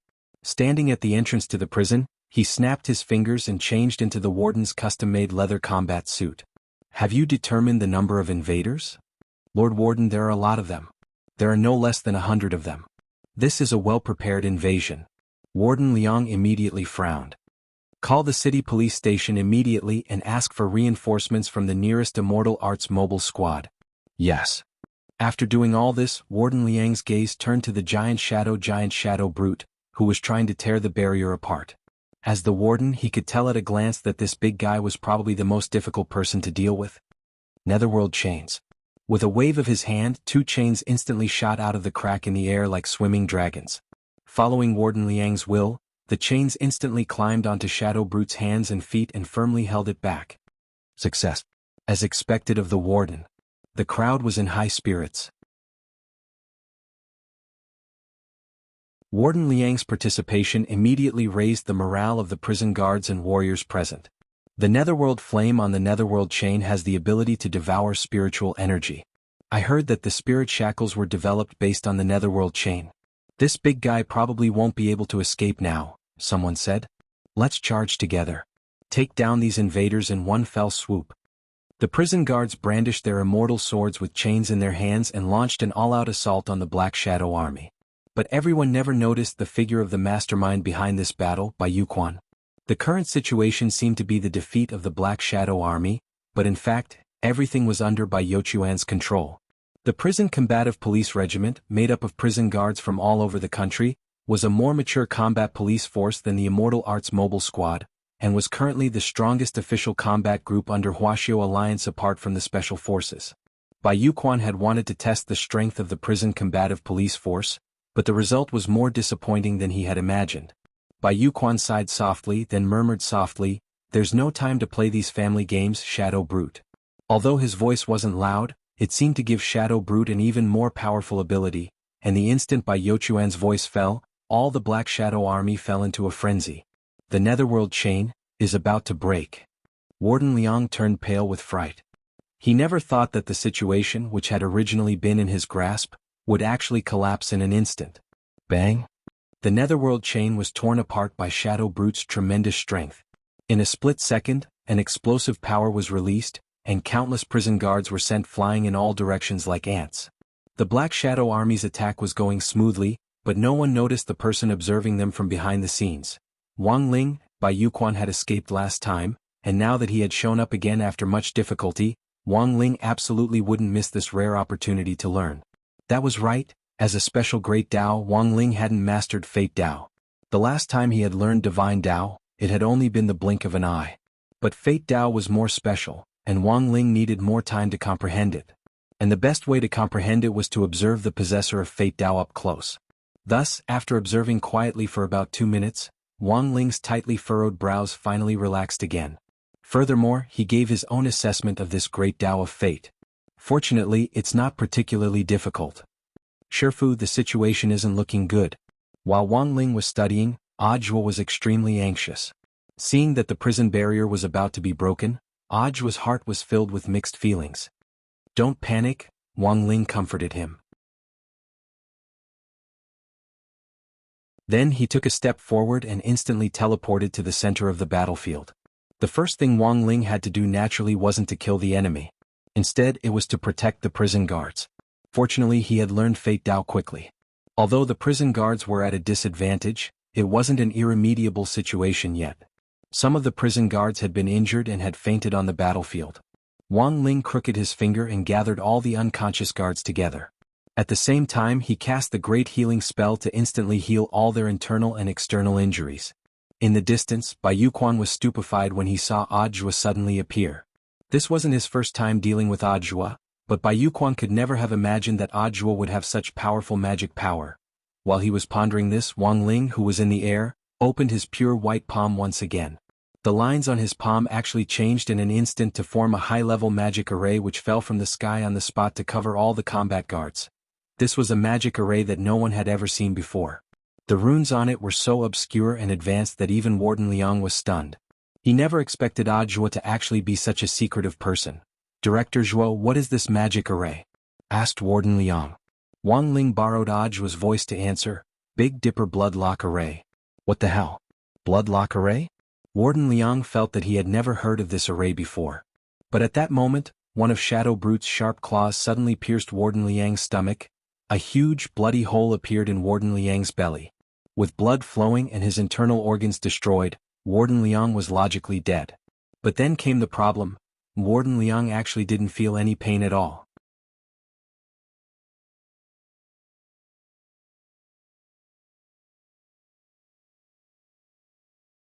Chapter 1059. The Big Dipper Bloodlock Array. It was one of the branches of the Great Bloodlock spell, one of the 30,000 heavenly Dao that Wang Ling had mastered. Combined with the Great Array spell, it was possible to achieve the instantaneous effect of fusing a spell and array. It was this Great Array spell that gave the lines on Wang Ling's palm a soul-like consciousness the instant it fell, and it swiftly outlined the array that Wang Ling wanted to set up. Then Wang Ling only needed to press his palm down, and the array would be complete. Shadow Brute was one of the incarnations of Fate Dao, and was extremely difficult to deal with. Warden Liang was very strong, but he still wasn't Shadow Brute's match in terms of true fighting strength. But Wang Ling was well aware that as an incarnation of Heavenly Dao, Shadow Brute didn't have a strong endurance. Once it ran out of energy, it would have to go back and replenish itself like recharging.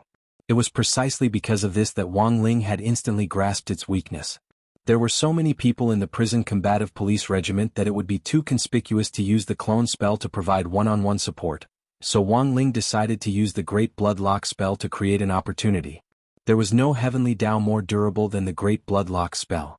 According to the rules, this Heavenly Dao consumed spirit energy every minute and every second, but Wang Ling's primordial qi could be described as inexhaustible.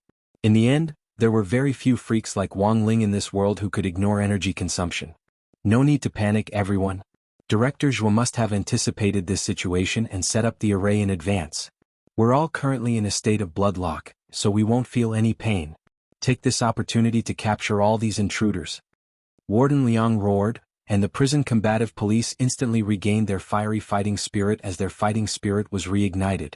In the air, Wang Ling watched Bai Youquan's figure from afar. This time he was using Ajua's body, so he didn't need to worry about who would be the scapegoat. In addition, this was also beneficial to Ajua himself. While he was in Wang Ling's body, Ajua could actually learn a lot of combat skills, such as the angle at which Wang Ling slapped him. Ajua was also able to sense Wang Ling's movements up close while he was in Wang Ling's body. Normally, he probably wouldn't even have been able to see Wang Ling's movements clearly. Ajua's heart surged with emotion at this immensely rewarding close-range instruction. He had never thought that one day his body would actually be able to release such a powerful heavenly Dao spell. This Ajua is even stronger than in the news reports? Bai Youquan was also shocked by Ajua's sudden attack. He had investigated Ajua and found that he was a solid golden core cultivator. Logically speaking, it was impossible for him to use such a powerful heavenly Dao spell. But if Ajua really was that strong, this attack actually hadn't been a loss. At least they had figured out a potentially powerful enemy. Why not try again? To see how awesome this Ajua was? Bai Youquan suddenly felt a burst of excitement in his heart. He came up with a bold idea. Wang Ling operated Ajua's body. Although he hadn't been used to the problem of a protruding disc in the beginning, after a period of getting used to it, he had already completely accepted the configuration of this body. Although it was a far cry from his own body, in any case, this was his disciple's body, and it wasn't as bad as he had imagined. King's Eye. Wang Ling raised his fingers and drew a line across his pupil. In a flash, his left eye turned fiery red, and even his pupil split into a three-petaled golden flower. Wang Ling was worried that Ajua's body wouldn't be able to withstand the full power of the King's Eye, so he only used half of its power. But even half was already fierce enough. In the air, Wang Ling turned into a beam of golden light as he charged at Bai Youquan. A powerful destructive force swept through the air, creating a deep gully in the ground as he moved. Bai Youquan's eyes twitched at such a powerful destructive force, but it was clear that he wasn't an ordinary person. The moment Wang Ling's body passed through him, Bai Youquan completed his shadow transformation and his body became transparent. Was it the power of shadows again? Wang Ling was now 100% certain that this new Black Shadow army was inextricably linked to his unborn younger sister, Wang Nuan. Thinking back to how this group of people had retreated so cleanly in the Palace of Mirrors, not leaving a single trace behind, Wang Ling now recalled that it had actually been at that time that Mother Wang had become pregnant with Wang Nuan. Was there really such a coincidence in this world? Wang Ling was aware of the gravity of this matter. They actually dared to set their sights on Nuan? Aren't these people a little too daring? Wang Ling didn't want to be a siscon, but as an older brother, he had to fulfill his responsibility to protect his little sister. Bai Youquan, he had to catch this person and then ferret out the mastermind behind all of this. He remembered that Wang Ming had mentioned to him about the dream, and that there was an imposter who looked exactly like Wang Ling who was managing everything behind the scenes. Not only had President Bai and Devil Gut Fungus Lord been resurrected, even President Bai's son, Bai Youquan, had been put in an important position by the other party. It was just that at first, Wang Ling hadn't thought that this imposter's real target would actually be Wang Nuan. You can't hurt me. In his shadow state, Bai Youquan was completely immune to physical attacks. Wang Ling's attack just now had been fierce, but it hadn't hit him. Wang Ling gave Bai Youquan's arrogance a forward evaluation. Out of 100 secrets, one slip up. When Bai Youquan came back to his senses, he was astonished to find that a mark had been placed on his soul at some point in time. The physical attack just now had just been a feint. From the very beginning, Wang Ling had been aiming for his soul. The King's Eye Soul Lock. No matter how far you ran, as long as Wang Ling willed it, he could instantly capture the soul shackler and detain him. Even the old devil and evil sword god back then hadn't received this kind of treatment. Wang Ling was too afraid that the other party would run away just like that. And if he let the other party escape this time, who knew when he would get another chance? Compared with investigating on his own, Wang Ling preferred this kind of confident, suicidal behavior. Bai Youquan had overestimated his strength. At that moment, he saw this terrifying general administration of 100 schools walking toward him step by step. Kneel. Wang Ling stared at Bai Youquan without the slightest hint of friendliness on his face, but his words were unquestionable. This wasn't a tone of discussion, but a kind of law of heavenly Tao similar to a decree. Once spoken, the law would be enforced. Bai Youquan's knees couldn't take the pressure after just saying these two words, and they completely bent and hit the ground heavily. Survey, do you think Wang Ling is a siscon? 1. Yes, please reply. 1, 2. No, please reply. 2.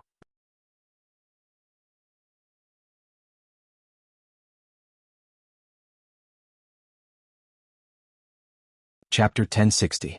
As the saying went, to catch bandits, first catch the ringleader. Now that Wang Ling had taken down Bai Yuquan, the morale of the prison combat police on the battlefield skyrocketed once again. They never expected the legendary Director Zhuo to actually be someone who hid his abilities. If it hadn't been for him blocking the prison invasion this time, the enemy might have already pierced several holes in their barrier. Not only that, the prison would also have suffered a lot of casualties. If this matter got out, it would definitely have a huge impact on the sense of security of Songhai City's residents. What kind of place was a prison? It was the most heavily defended place in all of Songhai City. If even such a place was breached by criminals, it would undoubtedly be a major blow to people's sense of security. In an era of scientific cultivation, peace had always been the main theme of the world. People had always scoffed at the actions of these thugs, and even resisted and condemned them. Someone once said, "If you think your motherland isn't good, you can build it. If you think the government isn't good, you can take the civil service exam to become an official. If you think citizens have no quality, you can start from today and become a high-quality citizen yourself, and use your actions to influence more people. If you think your compatriots are stupid and ignorant, then work hard to learn from them and try to change them instead of blindly choosing to complain, curse, flee, or even smash and riot. The motherland you are standing on will be like you. If you are in the light, it will not be in the dark. If you are positive, you will no longer listen to the rumors and slanders of those who have given up on themselves. What you can do, what you can say, there is a bit of heat and a bit of light, just like how fireflies can also give off a bit of light in the dark. From now on, if there is no torch in the world, we will be the only light." But unfortunately, there was a small group of people who didn't understand this truth. They held up bricks and proclaimed that they were powerless civilians, turning what should have been a peaceful appeal into a smashing farce. Violence should be stopped at all times. What was more, this was a group of people with unknown origins who were trying in vain to attack the prison. The king's eye had already locked onto Bai Youquan's soul, and he gritted his teeth in an attempt to make a final struggle. He was the leader of this prison break, and naturally had to think of a way to escape. In the next moment, Bai Yuquan curled up on the ground and screamed in pain. Through the king's eye, Wang Ling could clearly see that Bai Yuquan was trying to cut open his own soul. The Tao of Fate was a special type of Grand Tao. Those who possessed the Tao of Fate could borrow life from the River of Fate to change their fate and achieve the goal of immortality. This was a great Tao that could manipulate parallel spaces. In other words, if Bai Yuquan gave up his soul here, then in the parallel space, another Bai Yuquan would give up his soul and move into the current Bai Youquan's body. This was the truth of fate. He didn't understand how fate Tao worked at first. But now, everything was different. In reality, Bai Youquan's train of thought was feasible. His soul had been locked by the king's eye, so as long as he cut and replaced it, he would be able to escape the king's eye's soul lock. You want to use fate Tao to transfer a new soul from a parallel dimension? Wang Ling fixed his eyes on Bai Yuquan. Bai Youquan's soul trembled at these words, and he felt like his thoughts were being stolen. "You," having been seen through, Bai Youquan's expression was one of desperation. "So what if you see through me? You can't stop me at all." He roared at Wang Ling, then dug a space tunnel with his bare hands and rushed inside like a fleeing mudfish. As Bai Yuquan fled, he endured the double pain of having his soul cut and being transferred. If it was just his physical body that was damaged, he could freely move a new body from a parallel space to his own. Those who had mastered Fate Tao could move at least 10,000 parallel spaces and use them for themselves, which was equivalent to having 10,000 lives. When necessary, they could fully unleash Fate Tao and even transfer the strength of everyone in 10,000 spaces to themselves. But that was a solitary act, and was also the ultimate profound meaning of Fate Tao. 10,000 elements returned to one. Once he did this, 10,000 lives would be gathered in one body. If he died, he would really die. Bai Yuquan didn't have the guts. Besides, his Fate Tao was a power given to him by someone else, and could only manipulate 100 spaces. If he used 10,000 elements returned to one, and died, all the existences in the parallel spaces would be instantly erased. Bai Yuquan would no longer exist in the entire universe. Hurry up a bit more. Enduring the pain of the soul transfer, Bai Yuquan allowed his body to float in the space tunnel as the spatial storm tore at it. Compared with the pain of his soul, the torture of his physical body was nothing to Bai Yuquan. But very quickly, Bai Yuquan realized that something unexpected had happened during the soul transfer. A force seemed to be preventing him from transferring power from the parallel spaces. In the next moment, Bai Yuquan realized that a crack had actually appeared at the bottom of the space tunnel, and a golden red eye was staring at him from the center of the crack. Bai Yuquan was instantly sucked into the crack. When Bai Yuquan came back to his senses, he fell to his knees in front of Wang Ling once again. Using the space crack, Bai Yuquan thought that he had already fled tens of thousands of li away.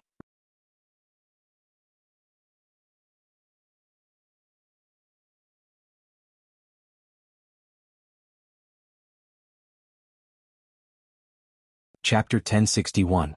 Bai Yuquan wanted to struggle, but found that he didn't have the strength to break free from Wang Ling's palm.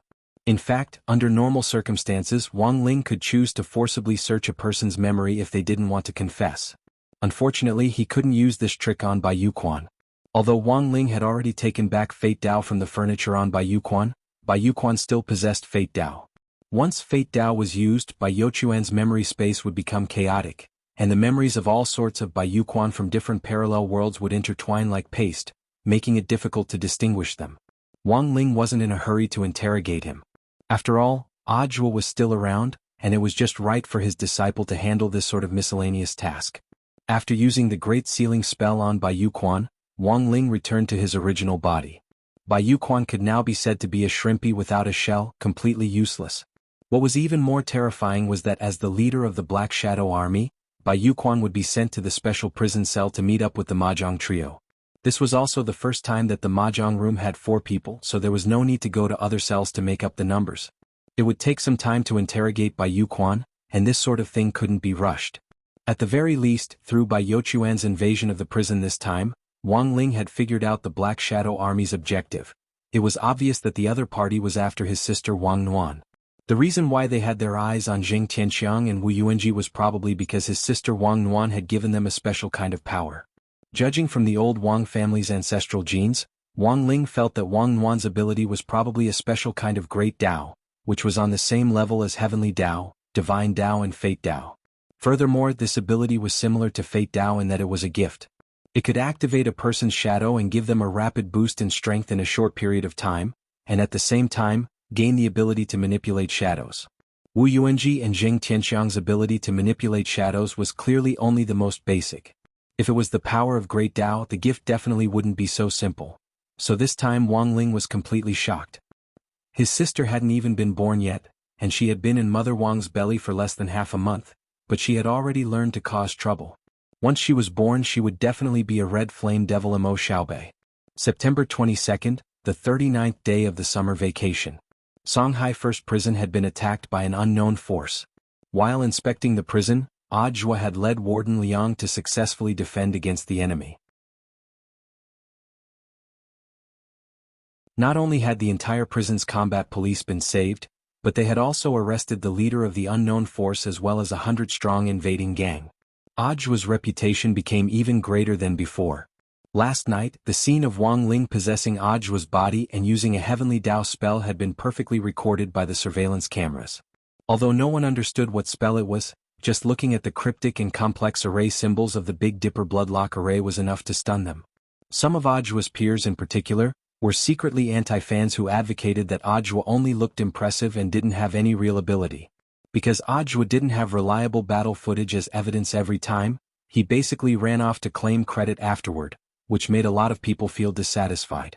How could such a person be the commander? But the fighting strength that Audiobook had displayed last night instantly rendered this bunch of haters speechless. Forget that smooth fighting posture, they couldn't even find the array runes that he had set up in the dictionary. Thus, the moment the surveillance footage was released, Audiobook's reputation among his peers instantly soared, and he was even given a new nickname, the man who secretly tutored others behind their backs. Wang Ling paid close attention to the interrogation, and would immediately report back to him if there was any progress on Audiobook's side. As for Wang Ling, he was also worried about 2 things. Based on the fluctuations coming from Wu Yuanji and Jing Tianxiang, Wang Ling judged that while it was Wang Nuan who had given them their abilities, she hadn't done it on purpose.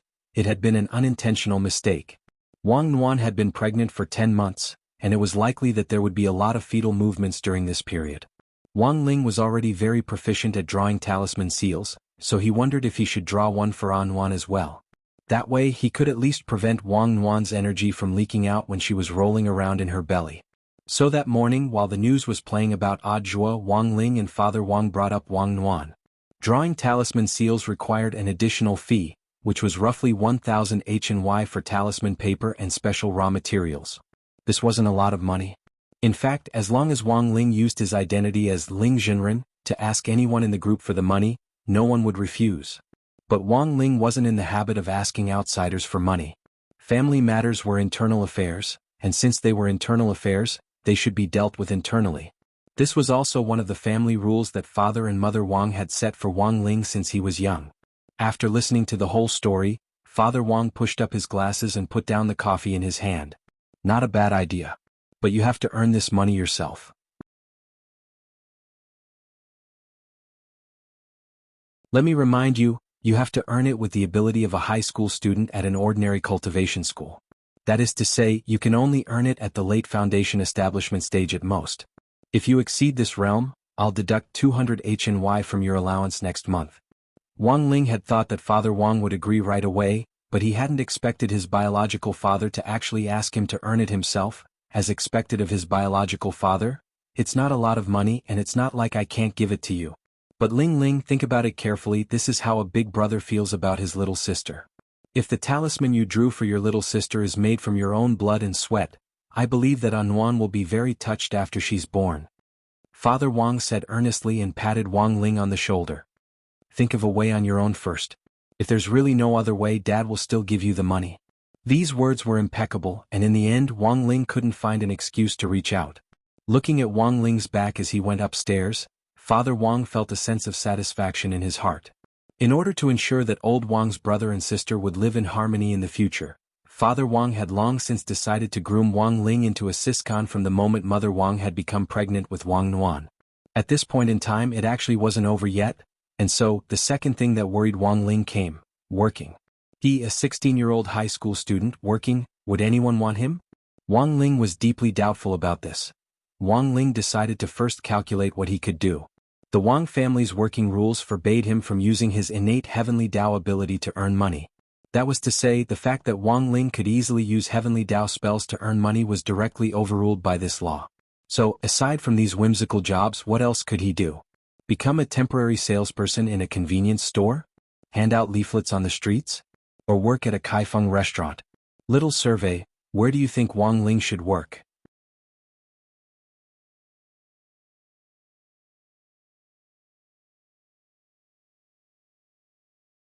Chapter 1062. In short, Wang Ling's current problem was where to find a job. If he couldn't use Heavenly Dao, it would be a little difficult to earn money. Otherwise, he could use the Heavenly Ear ability to connect to signals from other parallel spaces and casually copy music scores for money, earning tens of thousands of dollars in minutes. But copying music scores wasn't very pleasing, because readers would suspect him of exaggerating the number of words. But while he couldn't use Heavenly Dao, Wang Ling's physical fitness was still there. He had considered whether or not he should become someone's sandbag. In any case, he wouldn't be injured even if he got beaten up. The problem was, if that person died from the backlash, he would be done for. When the Shadow Stream killers had attacked number 60 High previously, he could still vividly remember the death of the boss killer who had suffered the backlash. The grass on the other party's grave was already dozens of meters tall, right? So after some serious thought, Wang Ling started to ask Super Chin, Dopey Gua and the others for their opinions in the private chat group. Work? Super Chin directly replied in the group, then Wang Ling, don't even think about serving tea and water in the catering service. Wang Ling? Wang Ling, you can't even smile, there's no way you'll get a job there. Also, there's a high chance that you'll get a complaint. I heard that if you get a complaint there, you'll be fined. If you work there with a poker face, you might end up paying them hundreds of yuan a day. You don't say. I know about Wang Ling's situation and there's a job that suits him quite well. At that moment, Dopey Gua suddenly came up with an idea. What job? Little Peanut was also interested. He can go to a cultivation film and television base as an extra. It's hard money and they also need student actors. I've introduced a lot of bros from other classes to them, but they don't last long. Why? Because they'll laugh in the middle of acting. It's clearly an extra, and in many cases they just need to play dead. I think this job suits Wang Ling very well. Just as Dopey Gua finished speaking, Wang Ling directly replied with two words, I'm counting on you. Wang Ling had never thought about debuting as an idol, but he felt that he was very suited to be an extra. However, it wasn't easy to take this route. Usually new small-time actors wouldn't have any work to do for a long time. They couldn't even afford to eat. They could only wait by the roadside of the film and television base, waiting for production crews that needed more people to come and recruit them. If they were lucky, they could earn 1 or 200 yuan if they followed the crew for a day. If he was lucky enough to be chosen by the director to say a few lines or something, he could even earn a few thousand a day as a walk-on. If it wasn't enough, it would only happen in a few cases. In the afternoon, Wang Ling invited Dopey Guo to Shanghai Film and Television Base. Film and television bases actually weren't rare nowadays, but Shanghai City's film and television base won in terms of scale. As an international multicultural exchange center, Shanghai City was naturally favored by many film crews as well as famous directors, both at home and abroad. The more space there was, the more places he could use his fists and feet. Nowadays, when cultivators make movies, they no longer need to rely solely on special effects. Many explosive scenes can be created by 2 cultivator actors fighting. Moreover, the key is that they look very realistic, much better than cheap special effects. They even saved on the cost of special effects. Thus, a lot of the movies on the market nowadays were made up of cultivators fighting with special effects. Special effects didn't need to be lavished with money anymore. They just needed to add a little sublimation to the original foundation to make some explosions and fighting scenes look more gorgeous. Wearing his school uniform, Wang Ling waited for a while by the stone tablet with the words Shanghai Film and Television Base on it, and soon saw Master of Dopey waving at him from a distance. Wang Ling didn't know why he was wearing his school uniform for the time being, but since he could make money, it didn't matter. As for Dopey Guo himself, he was also wearing his school uniform. "Let's go, I'll take you in." Dopey Guo took out the actor ID that he had prepared in advance and hung it on his chest. Wang Ling was a little dazed when he saw this decent ID. "It's fine. There'll be an assessment later. I have an uncle in the assessment department, so you just have to deal with it. Once you have an actor ID, it'll be easier for you to enter the base. Under normal circumstances, one ID can only bring one person in. It's a kind of referral," Dopey Guo said as he explained the rules of the film and television base to Wang Ling. Wang Ling was about to ask why he had to come in his school uniform, but Dopey Guo just started talking. "It's quite a coincidence. That uncle of mine just happened to want to shoot a big online movie with a school theme, and he's still missing 2 people. He wanted me to bring one person in and I was just about to look for someone else, but Wang Ling, you just happened to want to work." "Ah. A school theme?" asked Wang Ling. "Yes, this movie is a little amazing. Not only is it a school theme, it's also set in our school. It's also about Senior Zhua. Wait a minute, I'll send the script to our private chat group." Because of the confidentiality agreement, the script couldn't be made public for the time being, so they couldn't send it to their small group. But since Wang Ling had joined them, Dopey Guo thought it was fine to send it to him. He created a new small group exclusively for him and Wang Ling, and sent the script to the 2 of them. The group was called Oscar Best Actor. Dopey Guo explained the script to Wang Ling as he led him to the place to apply for an actor's ID. Wang Ling opened the file that Dopey Guo had sent him, and at the top of the file was a huge line of movie title. Wang Ling immediately took a deep breath, because the movie was called Audjua's Devil Child Descends. Wang Ling heard from Dopey Guo that it wasn't the film crew who had approached Audjua about this, but Wang Ling had directly asked Headmaster Chen for permission to shoot the movie. Considering that number 60 High was about to be upgraded to a key city high school, Headmaster Chen felt that they could use this opportunity to do some publicity, so he had agreed. And most importantly, this movie was being directed by a famous director called Feng Yiwei. Of course, what surprised Wang Ling the most wasn't the movie title or the director. It was the content of the movie. When Wang Ling flipped through the file and saw the synopsis of the movie, he was completely dumbfounded. The synopsis of the movie was as follows. 6 years ago, the gate between worlds descended and gave birth to a chaos bead. With the combined efforts of numerous experts in the cultivation world, the chaos bead was refined into a demon bead and an immortal pill. The number 1 sect in the cultivation world, number 60 sects, set up a great array and destroyed the demon bead 3 years later. The head of number 60 sects ordered his eldest disciple, Hero Guo, to inject the immortal pill into Audjua's body. In the end, due to a freak combination of factors, the immortal pill was replaced, and Audjua, who was supposed to be born from the immortal pill, became the embodiment of the devil path. However, Audjua wasn't swayed by his fate. He upheld the beliefs of number 60 sects and punished evil all the way, but because of the demon bead he was misunderstood as a devil who committed all sorts of evil, and was repeatedly made a scapegoat for others. Faced with this situation, what should he do?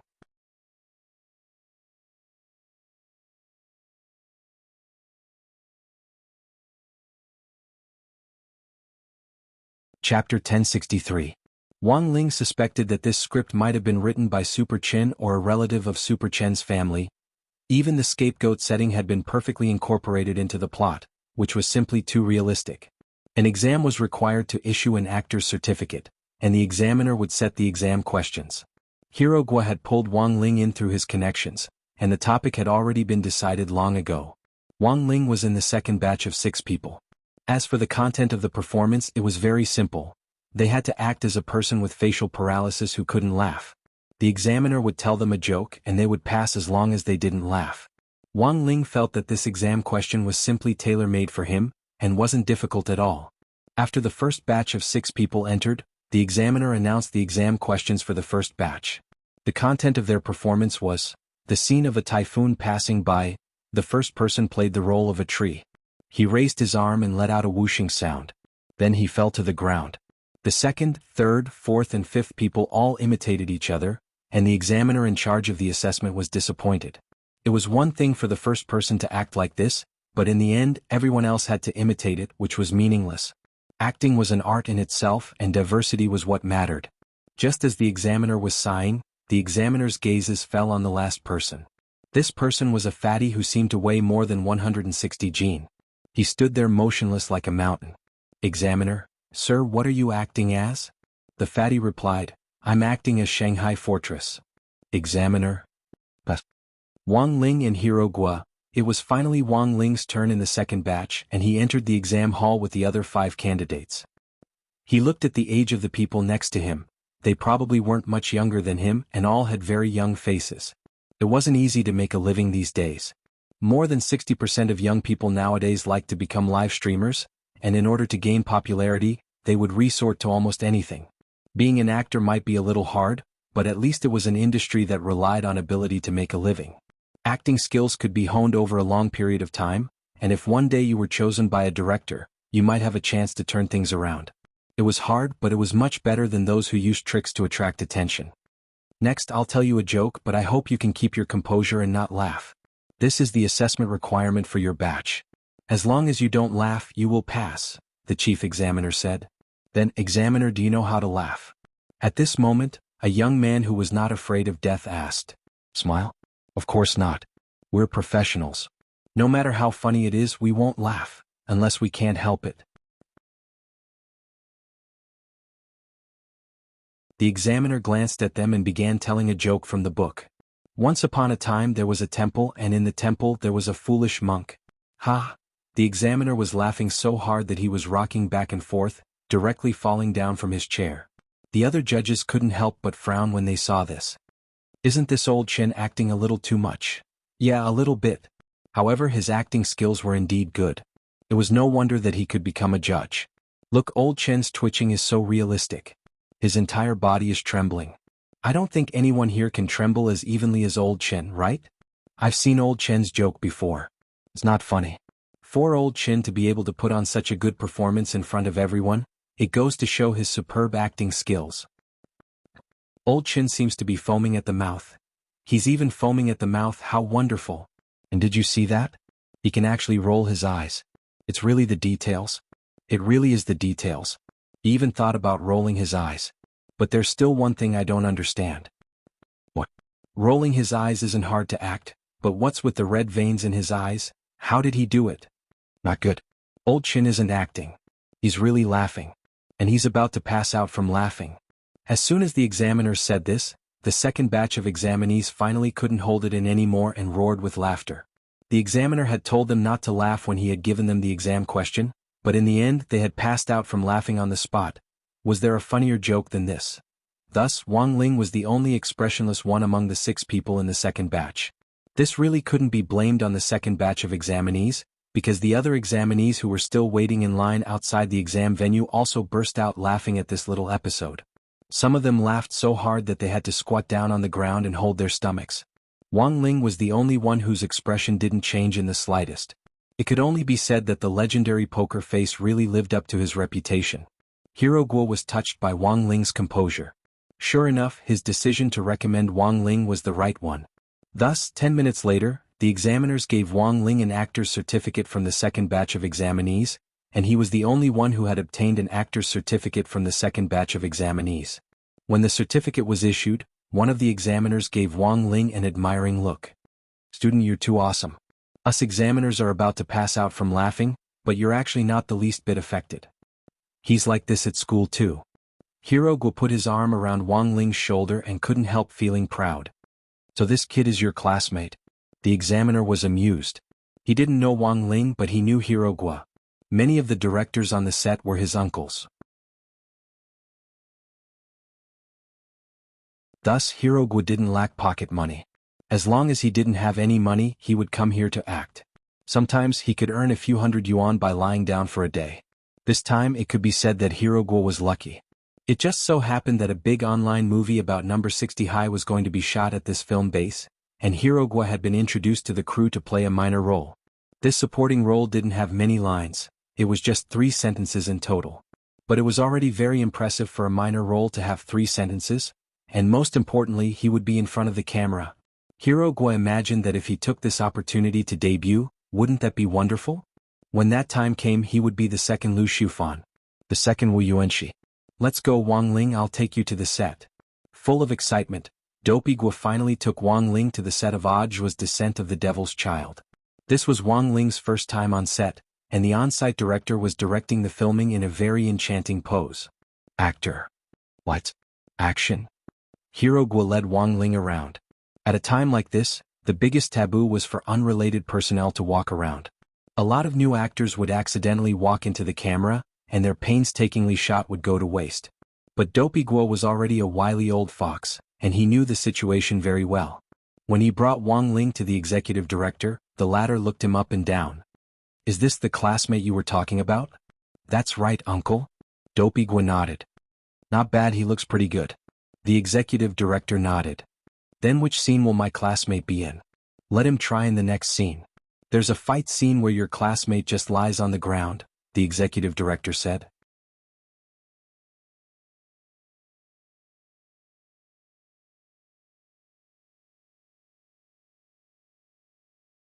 Chapter 1064. Actually, Wang Ling felt that he was very suited to work in the entertainment industry. After all, it was very common nowadays for young, fresh meats in the entertainment industry to be reprimanded for their poor acting skills because they weren't trained in acting. Happy reaction, poker face plus glare; angry reaction, poker face plus glare; frightened reaction, poker face plus glare; sad reaction, poker face plus glare. This universal formula of poker face and glare became the perfect answer sheet for some fresh meats in the entertainment industry. That was why Wang Ling felt that he could do it too. But for the time being, Wang Ling wouldn't be able to experience this feeling of being the lead actor. He was already very satisfied that he could borrow Dopey Guo's fame to play a small role. Before filming the second scene, the executive director found Wang Ling. "Classmate Wang, I'll tell you about the second scene. The second scene is a fight scene. I don't know where you're going to lie." "Wang Ling? It's like this. The price is different depending on where you lie." The executive director opened a map of the scene and said patiently to Wang Ling, "This green zone is basically safer. The actor's movements and spells during the fight have all been calculated, so the green zone won't be affected. Lying in the green zone for a day is 80 to 100 yuan. The yellow zone is moderately dangerous, and the reward for lying there for a day is 100 to 500 yuan. During the fight scene there may be a lot of energy shock waves in the air. Because of the precise calculation, there usually won't be any danger. But it needs to be said that once you lie down you can't move carelessly. No matter how loud the commotion or the explosion sounds, you absolutely can't move because you're afraid because it could cause trouble. Actors often lie down in the yellow zone for the sake of money, but in the end overestimate their psychological endurance and get up halfway through, only to have their legs and feet blown off. As long as you don't move in this zone, there won't be any major problems. The reward for the red zone is 800 to 1000 yuan a day. How much you can earn depends on the actor's performance. The red zone is where the attacks are concentrated, and the actors lying there need to be extremely strong psychological and professional qualities. Because they'll be covered by spells, they might be slightly burned while lying down. But this injury is manageable. We have a special freezing cream that will be applied to the burned area as soon as the scene is over, so there won't be any scars. But the prerequisite is that you have to endure the pain. The executive director said, in addition, we have also set up a green golden light shield for the corpses in the red area.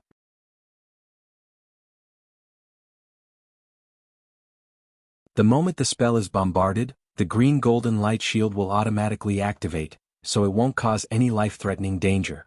But if you move recklessly, you might be reduced to a pile of ashes in an instant. Wang Ling was puzzled. Green? It's convenient to cut out the picture later. When it comes to the fight scene, we can remove all the green and golden light in one go, Dopey Guo explained. Wang Ling, the executive director, nodded. In short, the most important thing to pay attention to in these three areas is this: do not move around. As long as he did not move, his life would not be in danger. Student Wang, which one do you choose? Wang Ling was expressionless. Red. His body had long since become a saint of the mortal body. Great Dao-level spells could not even touch him, let alone a few mere explosions. The executive director was so moved that he quickly shouted excitedly, "Chief Director! Finally, someone is willing to go to the red zone." Wang Ling, after hearing this decision, Dopey Guo was nervous. Wang Ling, you're going too far. Do you want to choose again now? The red zone is really dangerous. It's fine. Wang Ling's expression was as calm as an ancient well. Dopey Guo had heard before that Wang Ling seemed to be short of money to buy a present for his sister. It was just that even Dopey Guo himself had never thought that Wang Ling would actually go to this extent for his sister. Roughly 20 minutes later, Wang Ling lay in the designated position in the red zone with about 20 green and golden light talismans stuck to his back. That was to say, he had to withstand almost 20 attacks. When an ordinary actor saw the shock waves hit their face, their expressions couldn't help but tremble. What more a mere high school student? Hence, a lot of people were skeptical about Wang Ling's decision to take on this job. At such a young age, newborn calves aren't afraid of tigers. He's fine, but he insists on throwing his life away, sigh.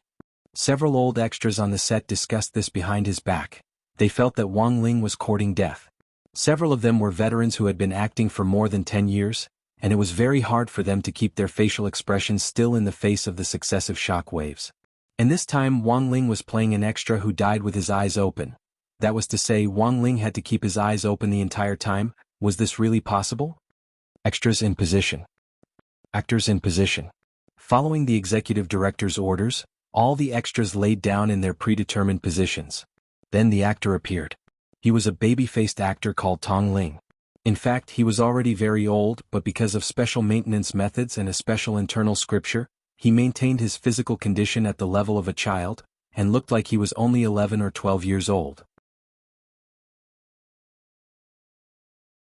This scene was about 12-year-old Audiobook being ignored and despised after absorbing the devil bead.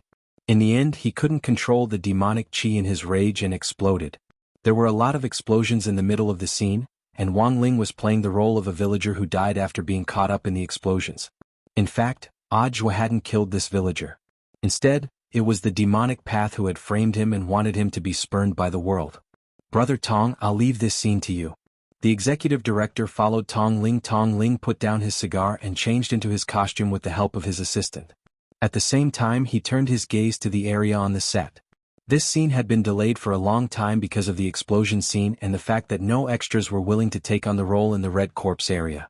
Of course, the crew had thought of using dummies, but the overall effect was too fake, and it was easy to tell at a glance even after post-production.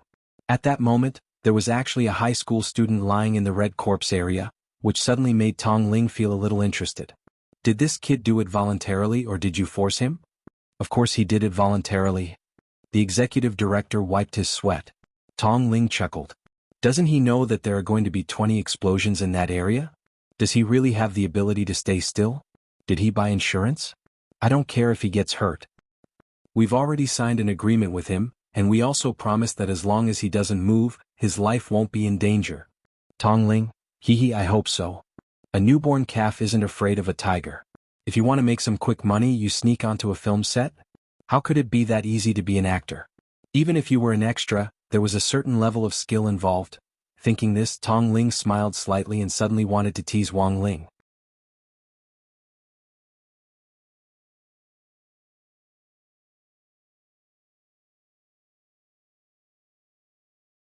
Chapter 1065. No job was easy, but not everyone made a living as an actor. Some people only relied on their hobbies to support themselves for decades, but in the end they still ended up as an unknown minor character. In the workplace, the formula of hard work and luck would never change. Thus, when Tong Ling saw Wang Ling lying on the ground, he inexplicably wanted to teach this junior a lesson so that he would better understand the cruelty of reality. Of course, the most important thing was that Tong Ling realized that she was actually jealous of Wang Ling's face, which inexplicably displeased her. The truth was that if Tong Ling knew that Wang Ling's face had already been low-key, as an actor, he would probably spit out blood on the spot. Tong Ling was playing the role of a demonized Audiobook. Furthermore, the shape of Tong Ling's face was very similar to Audiobook's, and she only needed to use exquisite makeup skills to make her look almost identical to Audiobook's. As for the actor playing Audiobook himself, he was a special actor whom the crew had found somewhere. Although Wang Ling was lying on the ground, his king's eye was still there, so even if he wasn't in his line of sight, he would still be able to see Wang Ling. The surrounding environment could also be clearly displayed in his mind in the form of a holographic image. The actor who played Audiobook was called Zhuo Fan, and he really resembled Audiobook too much. Furthermore, he definitely hadn't deliberately gone through plastic surgery to look like Audiobook, but was born very much like him. In number 60 High School History Museum, there was a wall of famous alumni, on which hung Audiobook's photo. It had been taken when Audiobook had graduated, and he still looked very young and inexperienced. And the actor the crew had found was the young and inexperienced Audiobook from back then. Fortunately, their auras were completely different, so it wasn't hard for Wang Ling to tell them apart. This scene was dragged out for a long time because they couldn't find a walk-on actor who was willing to risk his life. The special actor Zhuo Fan had already finished filming the scene before the demonization. Now he finally found a chance to redo the magic transformation. "Brother Tong, please keep this black pill in your mouth during the fight." A young man from the prop team presented a pill before the auction started. This kind of meatball was also known as the film and television special effect meatball, which was specially produced for filming movies. However, because the taste was not very good, many actors had lingering fears about this kind of meatball. However, the effects of the shooting were outstanding. Just like this black pill, as long as it was placed in the mouth, its body would begin to emit surging black gas. Even its pupils would change color, making it look as terrifying as a demon. So troublesome? Can't we use special effects? Sorry to trouble you, Brother Tong. If we use the black ball, it will be more realistic than the special effects. If you don't like the ball, I can't explain it to the director. The prop team guy was also very helpless. The shoot was about to start, and Tong Ling didn't have time to waste with the prop team. He frowned but still accepted the meatball and put it in his mouth. In the blink of an eye, Tong Ling's body underwent a huge change along with the black special effect pill. His entire body began to be surrounded by black gas, and even his hair and nails grew longer. The muscles all over his body swelled up and he actually turned into a burly man. This wasn't the first time Tong Ling had taken a special effect pill, but the changes brought about by this special effect pill still shocked Tong Ling. "Brother Tong, don't worry. This medicine will lose its effect in 3 days. When the time comes, you will be able to return to your original state." The young man from the prop team smiled. "Bastard. 3 days." Tong Ling roared, and black smoke billowed out of his mouth like an overwhelming black dragon as it surged toward the prop team guy. Tong Ling wanted to cry but had no tears to shed at this scene. His image. This time it was really ruined. It was really too difficult for him. Action. At the director's command, Tong Ling began his performance in his demonized state. This was a performance without any lines. It was almost all a roar, and then a concentrated bombardment in all directions. This was where Tong Ling's usefulness was reflected. The truth was that he was a genuine martial arts actor, and almost all the scenes he received were related to martial arts. Furthermore, Tong Ling's realm was very high and he was at the nascent soul stage. A nascent soul cultivator could cast even more spells. Tong Ling had traveled extensively over the years, and in order to meet the requirements of all the major production crews, he had learned a lot of different spells and understood a lot of things, which was why he was deeply loved by the production crews in the entertainment circle. According to the script, Tong Ling closed his eyes and floated in the air. After making a few chunibu gestures, he started to prepare the spell in his hands. Wang Ling lay motionless on the ground. But very quickly his body sensed something strange. For some reason his eyelids, which hadn't twitched in a long time, actually twitched at that moment. Eyelid warning? Could it be that something dangerous was about to happen? Wang Ling sensed something strange, but he didn't show it. He was now playing a dead man who had died with grievances. His eyes were wide open as he stared at Tong Ling in the air, who was surging with demonic qi, without the slightest ripple of emotion on his face. Not bad. Where did you find this cameo? He's very promising. Seeing this scene, the director couldn't help performing. He's my nephew's classmate. The director laughed. So it was that kid Hirogua who found him? He's finally found someone reliable. The people he introduced before weren't good and kept moving around. In the end, he's just a young man who hasn't seen much of the world, and is too impetuous. Director, you're right. This kid isn't bad. The director showed his fondness for Wang Ling again. And this kid's looks aren't bad. Why do I feel like I like him more and more the more I look at him? Everyone, is he usually like this at school? At that moment, the director turned to look at Hirogua. Yes, director. He's sitting next to me. When my uncle told me that he wanted to find an actor to play a dead man, to be honest, he was the first person I thought of. There's no one more suitable than him to play a dead man. For some reason, there was a strong sense of pride in Dopigua's tone when he said this. Wang Ling. Dozens of seconds later, Tong Ling's first attack was finally launched. This was a lethal spell, Purple Flame Beam Cannon. The name sounded awesome, and the momentum it produced was also very astonishing. The light wave blasted down like a railgun, creating a huge explosion on the ground. Wherever it passed, gravel flew and thick smoke rose. Tong Ling had wanted to tease Wang Ling before the start of the performance. He deliberately controlled the angle of the beam so that some of the gravel and dirt that had been blasted away would fall on Wang Ling's body. Watching helplessly as he dirted this youngster actually gave Tong Ling a sense of joy. But very quickly, Tong Ling realized that something wasn't right with the situation. He didn't know what was wrong. He couldn't stop his purple flame beam cannon.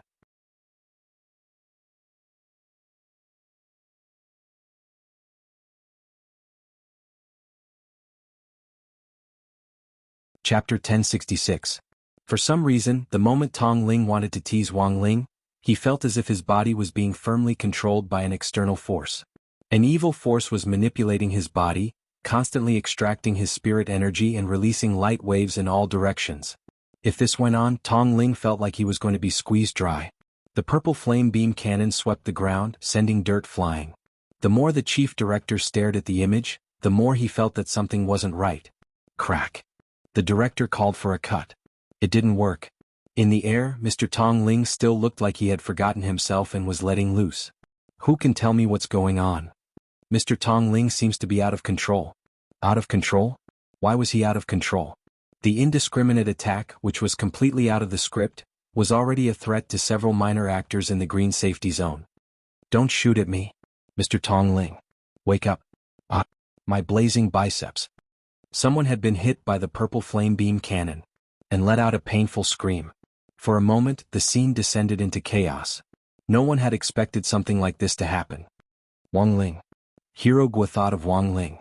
He took out his spirit sword and wanted to rush in to save him. On the side, the executive director pulled him back. Nephew Big. It's dangerous. Uncle. Quick, think of a way to save him. Hirogua was anxious. He was the one who had introduced Wang Ling to this job. Furthermore, Wang Ling was his most adorable desk mate. If Wang Ling died just like this, who else could he find to copy homework with such clear handwriting in the future? Amid the smoke, Wang Ling slowly opened his eyes.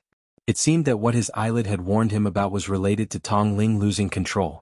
Hearing the commotion around him, Wang Ling could already confirm that Tong Ling had lost control. Furthermore, he sensed a very familiar aura from Tong Ling. It was the same aura that he had sensed from Wu Yuanji and that Father Zheng. Wang Ling guessed that this Mr. Tong had also eaten frozen dumplings. The box of frozen dumplings that Mother Wang had returned back then had contained 12 packets. That was to say, those frozen dumplings which had been given the power of shadow might have been bought by 12 people from the discount returned area by chance, and after eating them they had gained the power of shadow. Wang Ling lay motionless on the ground as he stared at Tong Ling, who had lost control of himself. He could clearly sense the trajectory of the purple flame beam cannon and predict what would happen in the next 300 seconds. He was certain that Tong Ling would not hurt him. At this stage it was best to not make a move, because the director had said that if they acted recklessly, the money would be deducted. It hadn't been easy for him to get such an easy job, and he didn't want to waste it. Moreover, he had a premonition that Tong Ling's spiritual power had already reached a state of depletion. As long as the spiritual power in his body was used up, the attack would completely stop. Therefore, about 3 minutes later, the set returned to peace. Wang Ling picked himself up from the dirt and shook off the dust on his body. In the distance, Hero Guo threw himself at him with a face full of snot and tears. F***K. Great Wang Ling. You're not dead. If you die, who will copy my homework for me in the future? The corner of Wang Ling's mouth twitched in disdain. This guy only had this much to offer. Wang Ling walked out of the safe zone unscathed, which shocked the entire audience. He had clearly been in the most dangerous red zone, which was the area most heavily impacted, but in the end he had still been able to lie on the ground like a corpse in the face of danger. Such professionalism instantly made the veteran actors on the set lower their heads in shame. This kind of operation, they couldn't learn. Classmate Wang, you're really amazing. All the directors on the set were stupefied on the spot. Staring at Wang Ling, whose face was covered in dirt, they didn't know what to say for a moment. Wang Ling was silent as he stared at the director with a hopeful look in his eyes. The director couldn't resist this kind of professional look. Classmate Wang, I know what you mean.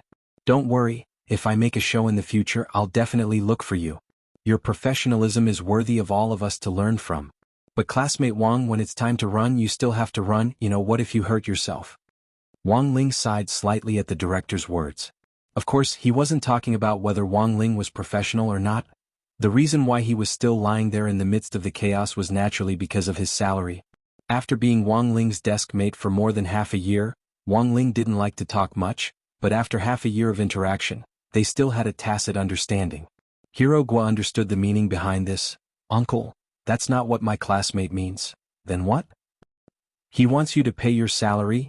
Thus, Wang Ling happily took 1,200 HNY home that day. 1,000 HNY was Wang Ling's salary, and the extra 200 HNY was the director's mental consolation money. As for the TV series Birth of Oj's Devil Child, they couldn't continue shooting it for the time being. There was a problem on the set, and Tong Ling had gone out of control, causing damage to the environment of the film and television base.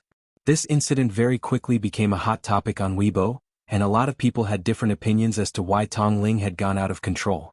The truth was that after Tong Ling had released all his spirit energy, Wang Ling had used his Great Seal spell to seal off the power of shadow in his body. Like Wu Yuanji and Jing Tianxiang, Tong Ling had unknowingly obtained this power, and naturally didn't know how to properly use Shadow Dao. Without being able to display its power, Wang Ling couldn't imitate Fate Dao like he could. And it was precisely because of today's incident that his unborn little sister had thoroughly attracted Wang Ling's attention. Making the seal was one thing, and Wang Ling now had enough funds. Of course, another very important thing was to find the remaining 9 friends who had accidentally eaten the frozen dumplings. Wang Ling was determined to do this. As an older brother, it was normal for him to clean up his little sister's mess. But there were so many people in Huaxiao Nation that it would be really difficult to find friends who had eaten the 9 packages of frozen dumplings. There was no other way, and Wang Ling could only seek help from the Heavenly Dao once again. The Heavenly Dao equivalence array. After Wang Ling drew the familiar array diagram in the room, Loopy Toad came over with an excited look on its face. It hadn't seen the Heavenly Dao in a while, and it missed it very much. When Wang Ling summoned the Heavenly Dao Little Golden Man, he and Loopy Toad were utterly shocked by the scene in front of them. The summoned Heavenly Dao Little Golden Man was lying on the ground, its stomach rumbling, and it looked like it was about to starve to death.